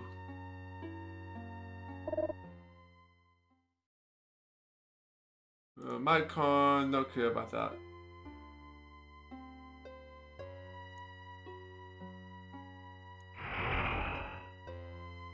Let's go here.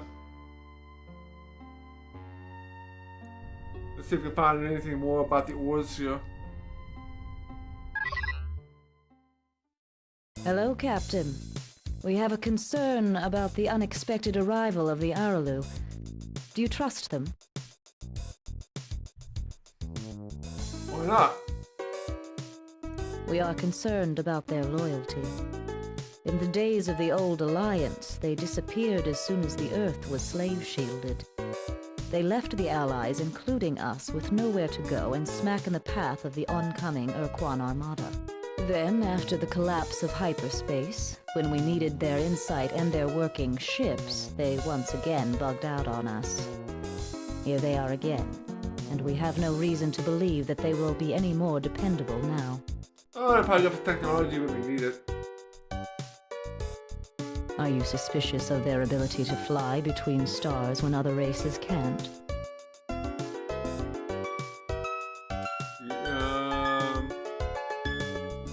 You know something I don't? You should know that old Alliance records show that the mysterious Melnorme traders, who collect a lot of vital information, refer to the Aralu as interdimensional fatigue beings. Their form of space travel seems to be based on punching interdimensional fatigue holes in space. It is troubling to us, and we do not fully trust them.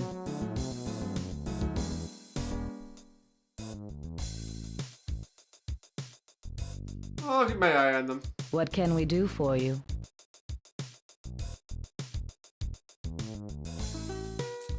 The ores have accused you of trying to mind control the League. Well, the ores are dead wrong.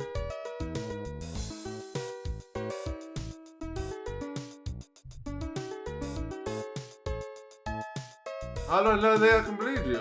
You can believe us because we are completely loyal.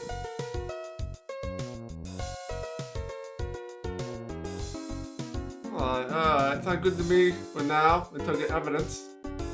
Good. Until next time, Captain.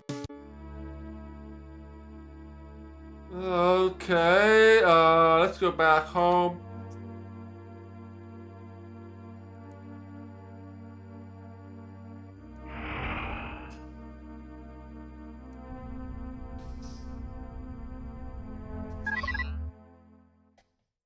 Hi, Captain. How can we help?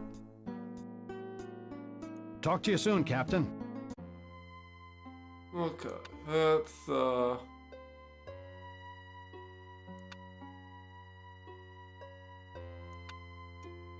got some new artifacts. So you can assemble this.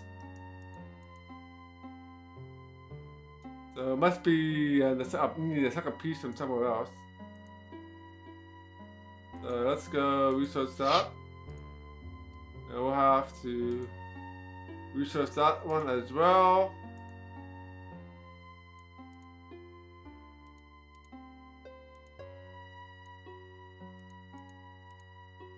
Alright. So wait for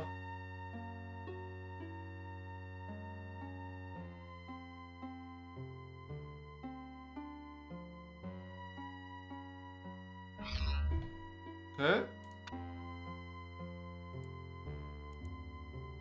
This precursor attack enabled the production of Tamir ship with a faster turning rate. Right, well, research that artifact.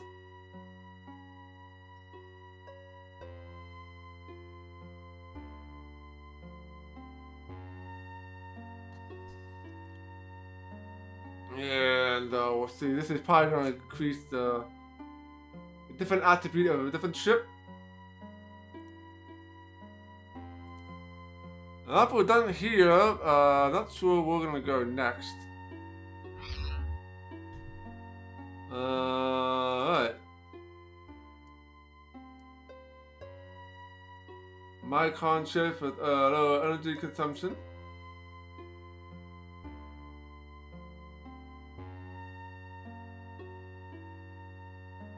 Okay.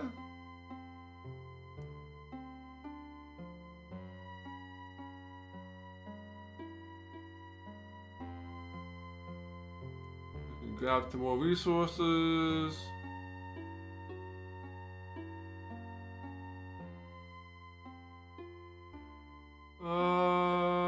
Okay. So let's make a save. I'll save under here because we just did some small stuff here. Okay. So let's see what. ICOM online. Is there something I'm missing? Captain, the Dak-Tak Lak-Pak must have a wealth of information about this quadrant. Perhaps there's a way to take advantage of their lust for information. What do you know? Captain, the Dak-Tak Lak-Pak must have a wealth of information about this quadrant. Perhaps there's a way to take advantage of their lust for information. Captain, the Dak-Tak Nothing new. ICOM offline. I'll figure out the dialogue tree. Probably not gonna meet the Dalpak again until we find another system with the artifact on it.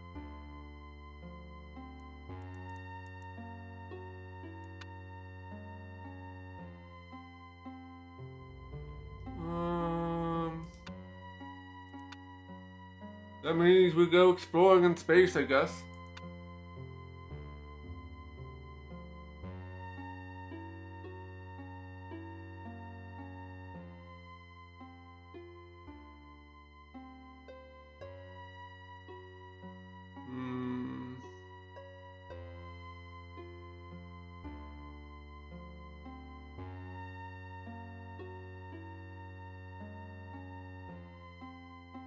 Let's see if any of these systems stick out. I think we need to wait for another event to happen.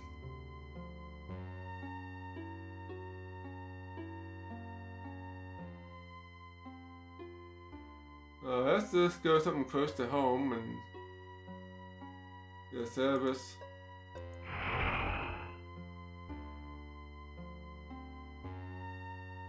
Ah, there is a colony on service.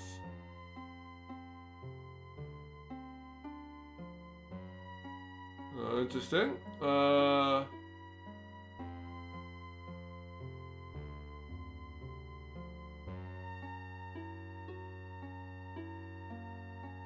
gonna meet a new alien race.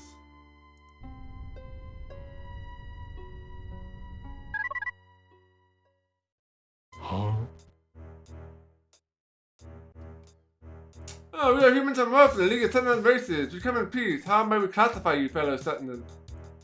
Please don't blastify us. Us don't wanna fight with you.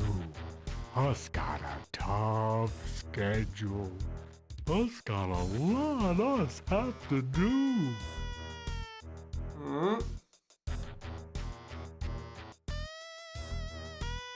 I mean, what's the name of your race? Oh, what a relief. Us is Dukes. Well, goodbye. Wait, we're still talking. Really? Us is? Huh. I'd like to know more about your species. Oh. Us is Dukes.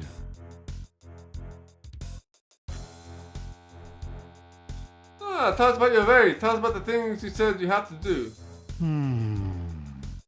Us have to leave.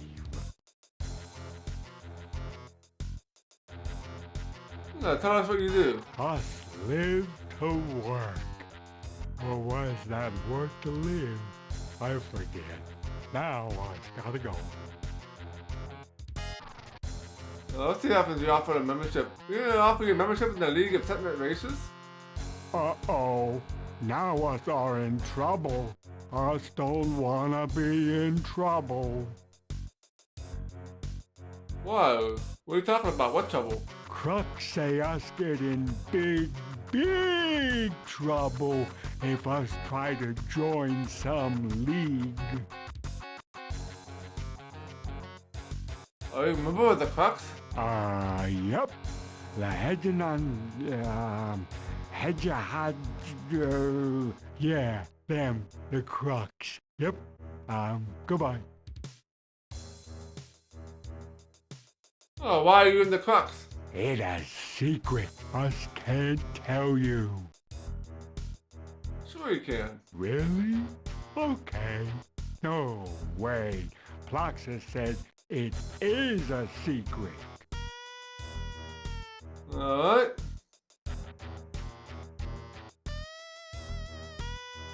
Are you gonna believe me or this Ploxus? Ploxus? What is the deal with this Ploxus? Ploxus are the big boss of the Crux.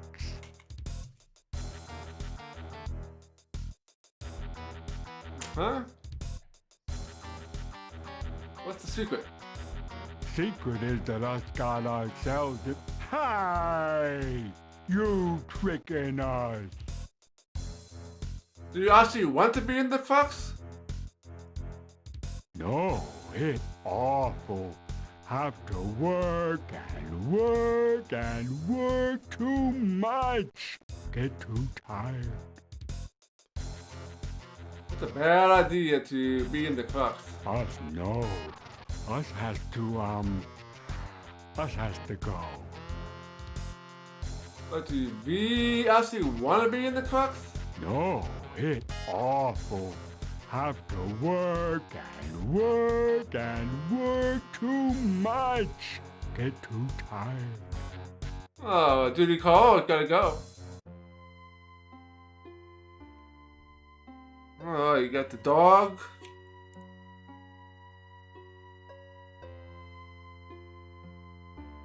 More figure out what to do about those guys.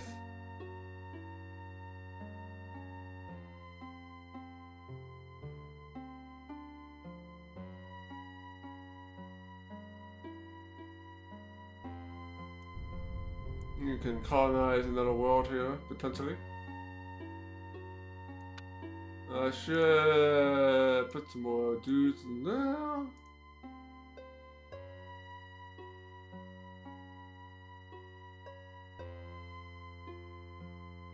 I can put some humans on here.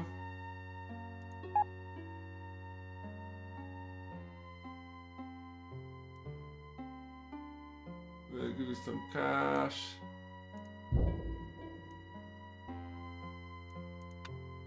Yeah, I want your starbase.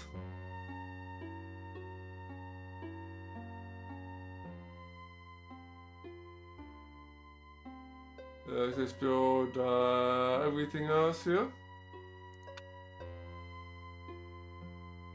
Alright, let's head back out.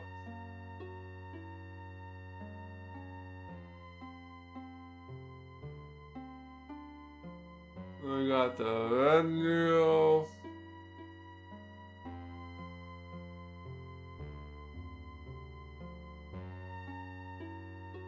Let's go to retinue.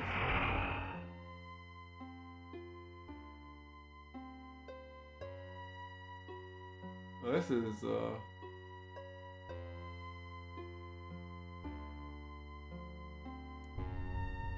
this planet is very good in resources.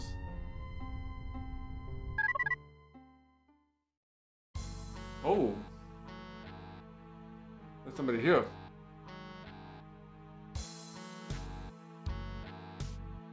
Well, humans from Earth, League of Sentient Races, we come in peace. How may we classify you, fellow Sentient We are the Claire Conkler.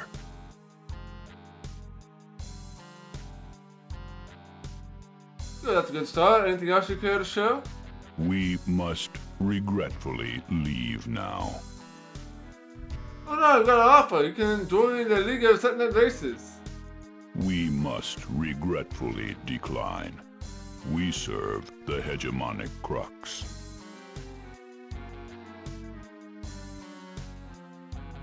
Tell me about the hegemonic crux. We regret that we cannot reveal anything about the crux. What?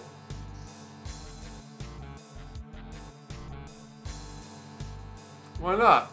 We may not say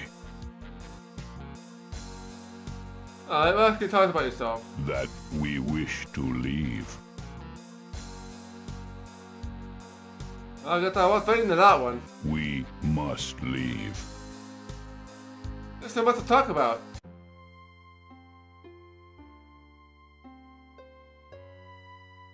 Alright, so... Venio has a colony on it.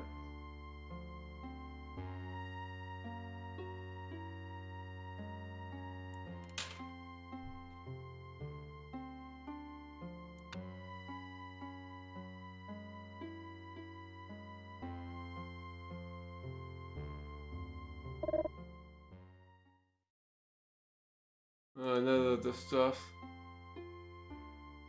Then we can go to the Lula.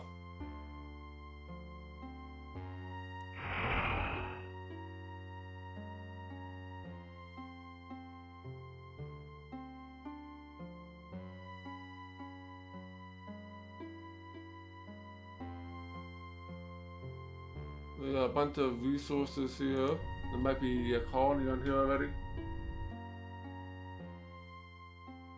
Nope, no colony. Nobody can really live on here. So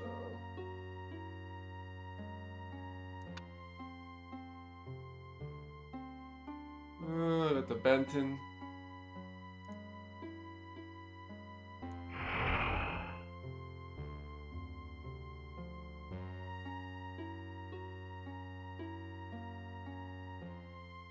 Okay, anomaly on the Benton 5. They better save before we... searching space.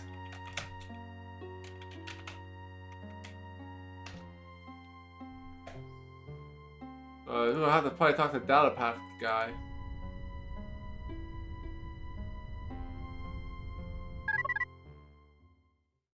Warning. Intruder bearing sufficient reasoning power to qualify as a sentient organism. Detected occupying a portion of Kasari quadrant space. Auxiliary warning. Organism of minimal sentience detected to be in unsanctioned possession of inviolable precursor technology. Directive. System unit is commanded to initiate alert status.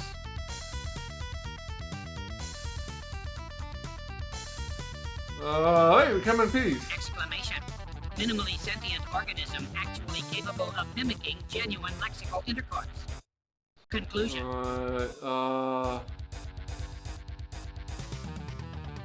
Resistance.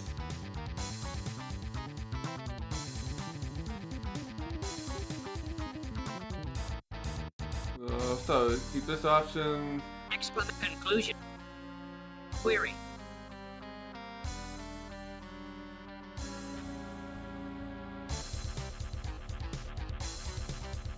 Observation. Conclusion. Query.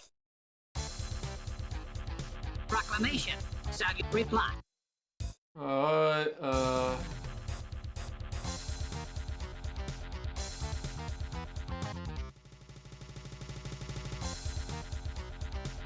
Declaration. Parenthetic. Conclude.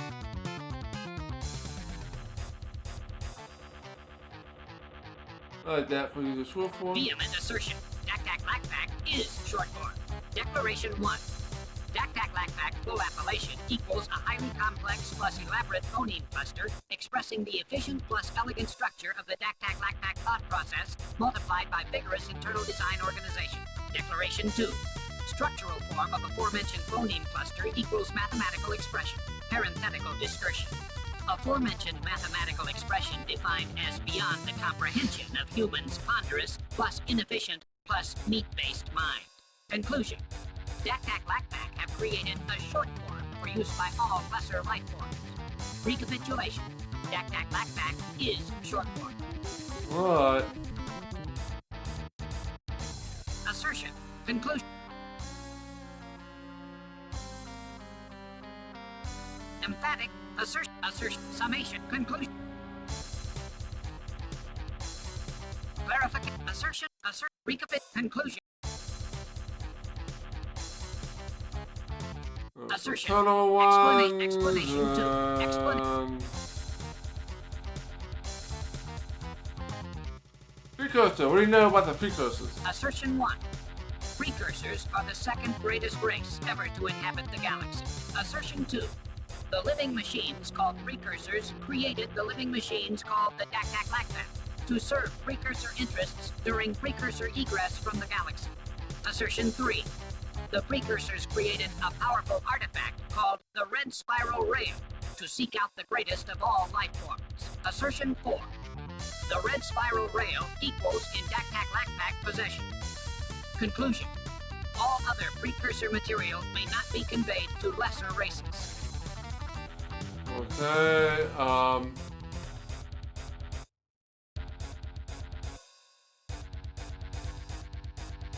why do you think the precursors are living machines? You've heard they were organic beings. Recapitulation. All other precursor material may not be conveyed to lesser races. I invite you to join the League of Sentient Races. Directive. Invitation receiving. Conclusion.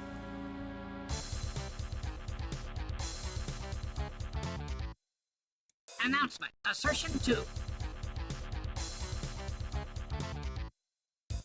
Oh, why would it be in that group and not ours? Assertion 1. That information is restricted to members of the hegemonic crux. Assertion 2. Human from Earth is not a member of the hegemonic crux. Conclusion. Information restricted from human. Okay, that's fine. We'll trade information. Warning. Contradictory reply in assertion.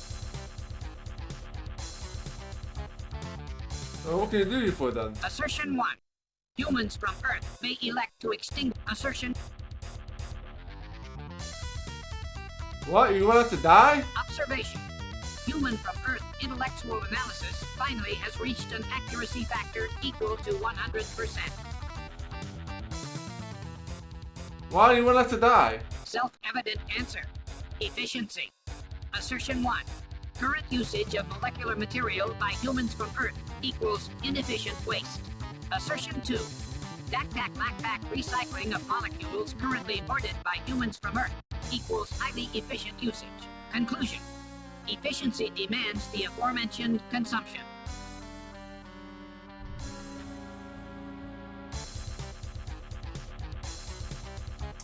How can we deliver precursors secretly if we recycle our molecules? Vociferation. Immediate answer not instantaneously available. Directive.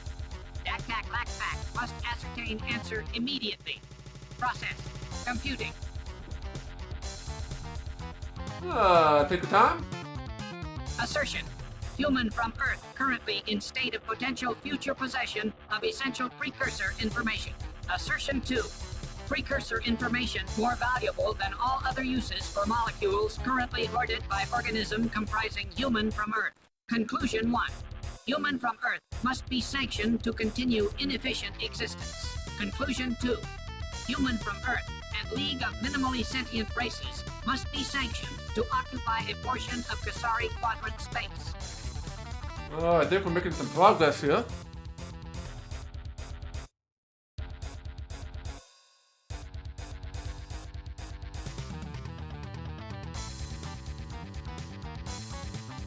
Really, gosh, thanks. Query.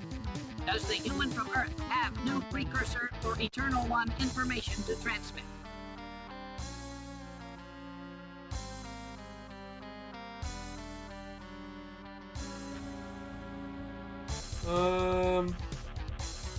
Sure, send a message saying for you guys to give us all your information. Observation. Human information incorrect. Directive. Transmission terminated. I guess I can't trick them. Oh, we can get you guys.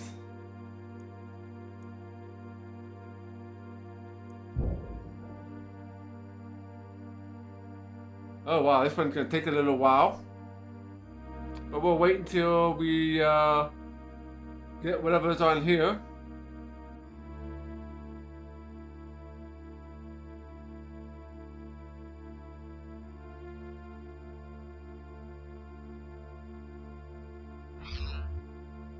Okay.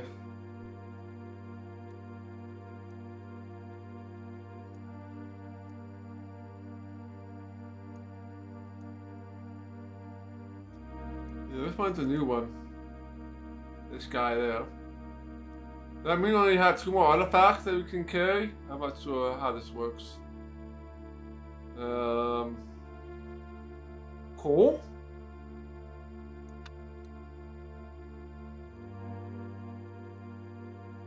None of these other planets are good for anything.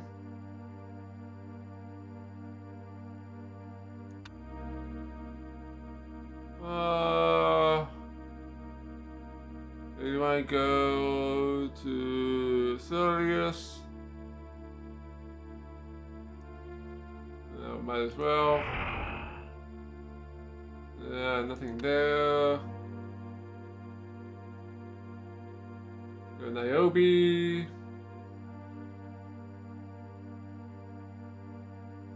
Let's go to Niobe.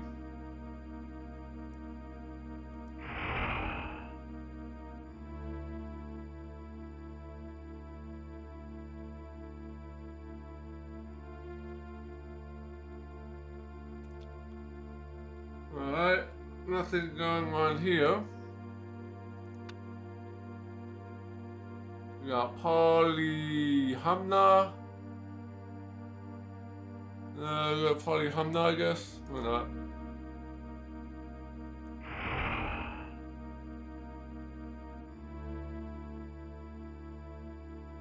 There's a lot of stuff going on there. There might be a race on though. And we had no information about this guy here. Interesting. Let's go here first.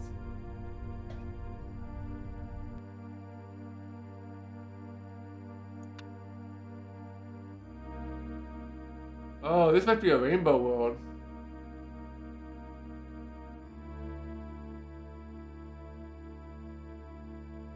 Must be a rainbow world because we have 5.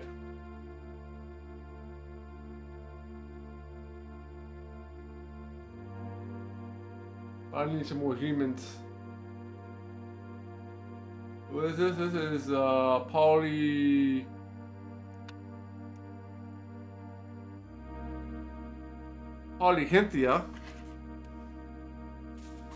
Find our first rainbow planet.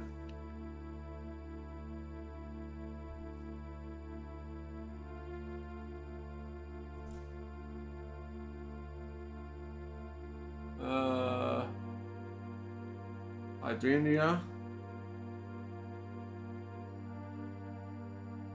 That'll be next to Pakunk.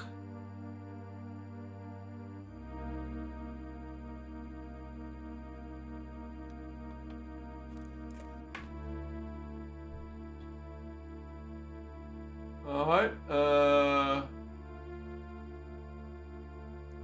let's see here.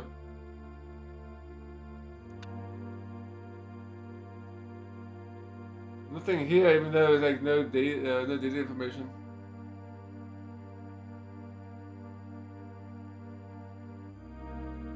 Interesting. Bug, probably, I imagine.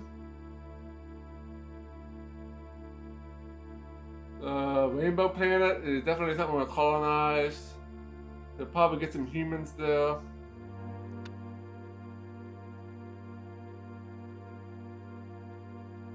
We got the Kresna. We'll go Kresna and then we'll go to the other place.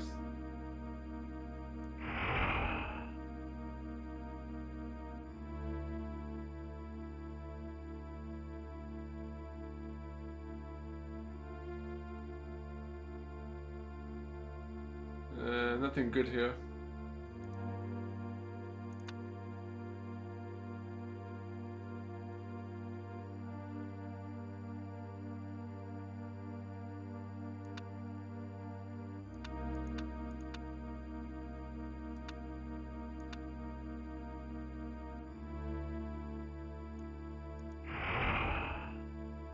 Okay. We got a colony here. There's another rainbow planet? Not sure. Another distress signal. So yeah, let's go here.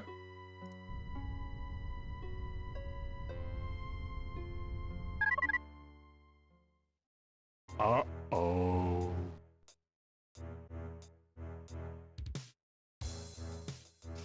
I just want to let you know that the Dukes, you don't have to be in the crux if you don't want to be. You making us late with all this talk, and then us will have to fight you. Please don't make us fight with you. Us on a tough schedule, and it would make us really, really late. Okay? Please? Or could us come back tomorrow and fight with you then? Us promise you can kill us all then. Please? Look, we really don't want to fight you. Huh? But us promised you could kill us now. Well, what can you do for us if you release us from that promise?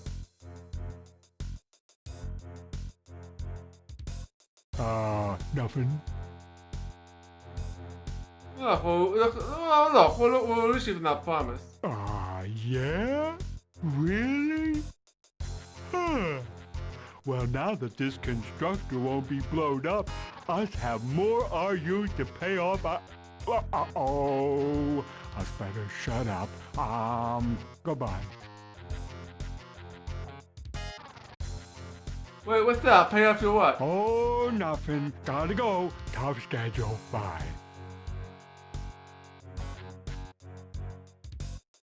Oh, we just spare your damn lives. The least you can do is tell us.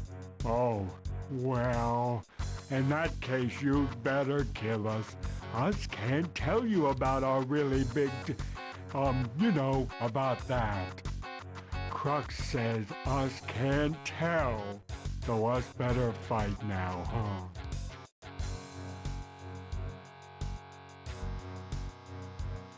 huh? Go in peace, but we'll get you out of that crux yet.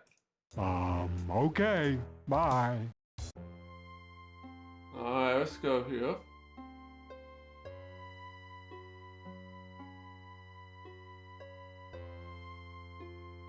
Alright, let's go.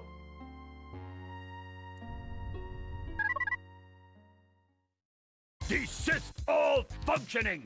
Identificate yourself imminently!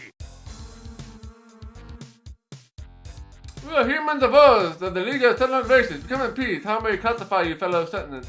We are the Katang Kaktori, undisputified masters of the hegemonic Crux, conquerifier of all inferior life forms, supreme, non-vincible tyrants over all quadrants of the galaxy.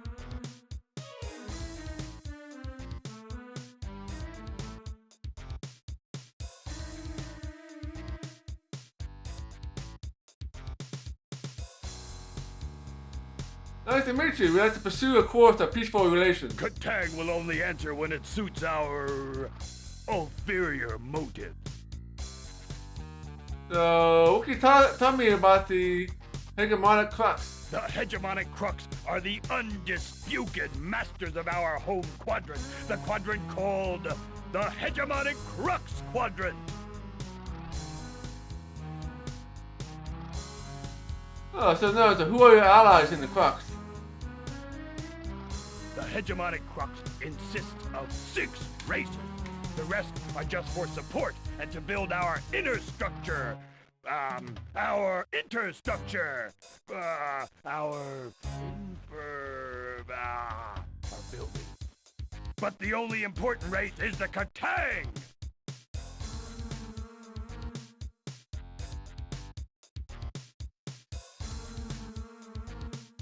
Ah, anyone can see that. So tell us about these races. Since we added the Harika, there are 6 Crux races total. Let's see. The Harika, I just mentioned-ified. The Dak-Tak-Lak-Pak. The, Claire-Kunkta-Claire. The Ploxus, the Doogs, and, let's see, that's 5 races. Now, who am I disremembering?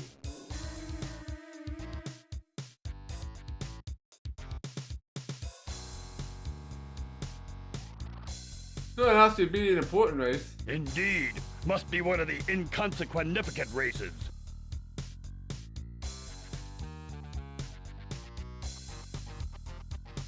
Must you fight your own damn selves, you dope.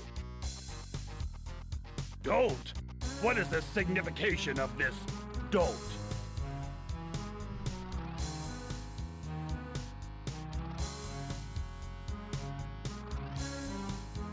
That's true for incredibly impressive, big, tough, conquering guy. Katang are in full awareness of that. The Katang are the greatest dolts in the quadrant! Oh, man. Alright, so tell me about these other Crux races. Ha! The stupid human thinks he can trick the Katang with clever attempts to divulge classified secrets of the Crux races. Katang are much more intellectified than stupid human, much more intellectified than stupid Crux races. Yeah, so how stupid are the Crux races? How stupid are the Dakas? Stupid and strange. Dak-Tak, Rak-Pak are strange beings with machines for brains, or brains for machines, I de-recollect, but they are useful, so we do not crushify them. Dak-Tak, Backpack concocticate precursor technography for Katang conquest. The best planet demolishification bombs, ship-piercing missiles, torture devices. Dak-Tak, Dak-Rak, oh no! You can't call them Daks. If you call them Daks, they get all enragified. They make the great Katang have to beg and plead to get new weapons. We hate that. We hate the Dak-Tak Rak-Rak. They must be punished. Alright,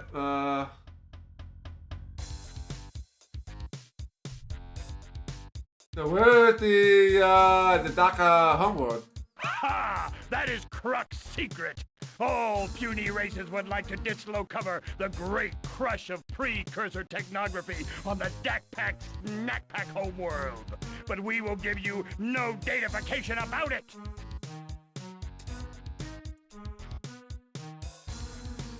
Yeah, these dudes are amusing, right? The Dukes are kind of amusing, and these guys are amusing. Did anybody beg? Did they try to use their smart to push you around? No one is smarter than Katang! It appears that that's a weak spot. Ah! Katang have no weak spot! They might invent technology then. Too busy with important matters of consequentification. Besides, science is for weird, weak, puny beings, not great, important, power-mongerful beings like the Katang!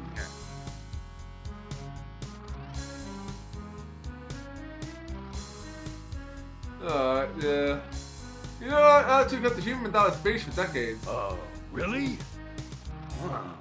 Never thought of that? How stupid are the other Crux races? Very stupid. Which Crux? How about the Ploxus? Pluxus are small, scrawny beings. Petty schemers who are too weak and puny to fight on the front lines, like the mighty Thude Katang.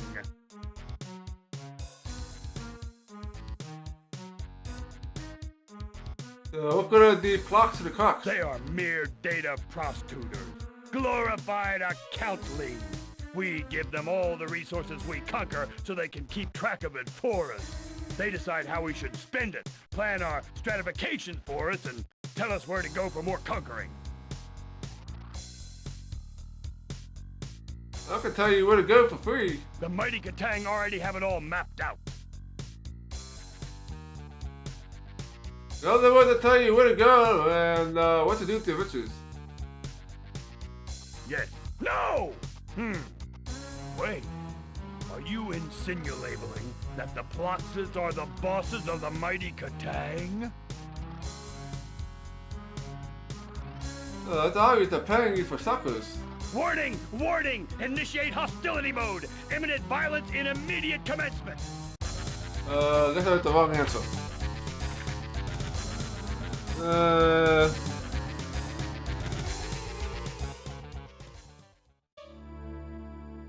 I think I just retreated.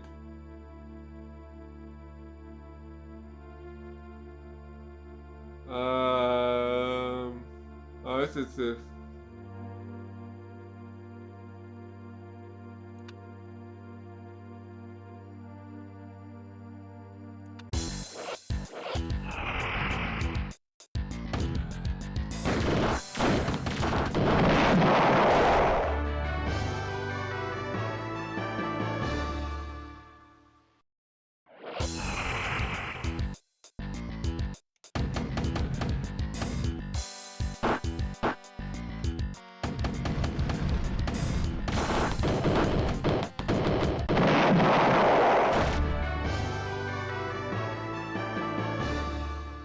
Okay, we are winning.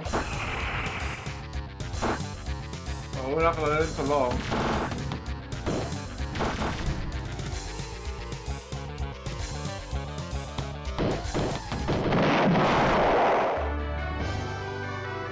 This is an easy target. I think there's 4 of them.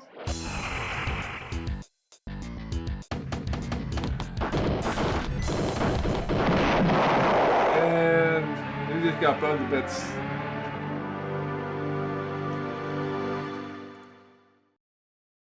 Game over, I think. Your colony ship was destroyed.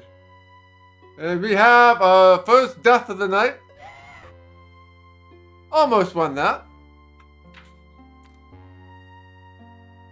So, we got some progress there. We found some new alien races. And we're starting to unravel the what we need to do and figure out what these races are, what they need.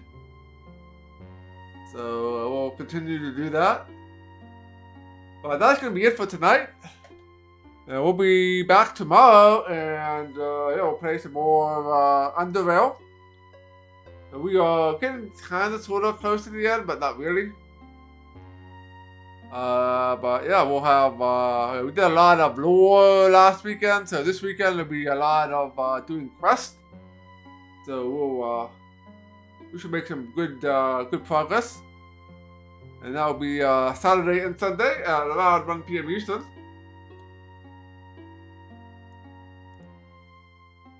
Alright. So if you're not already, yeah, definitely follow me here on Twitch and Twitter and Discord and YouTube and all that good stuff. And yeah, let's we'll find somebody to raid. So let us see who is online.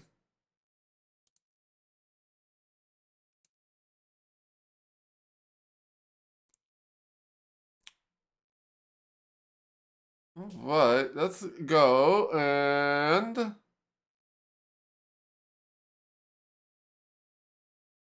Let's see here. Well, we only had to give Kilgore a try to raid.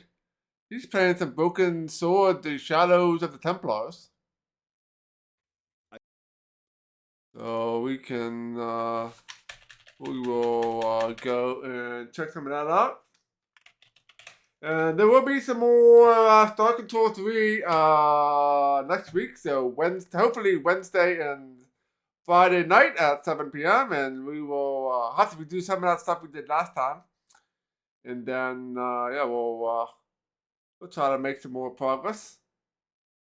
So, yeah, thanks again. And, yeah, catch you guys tomorrow.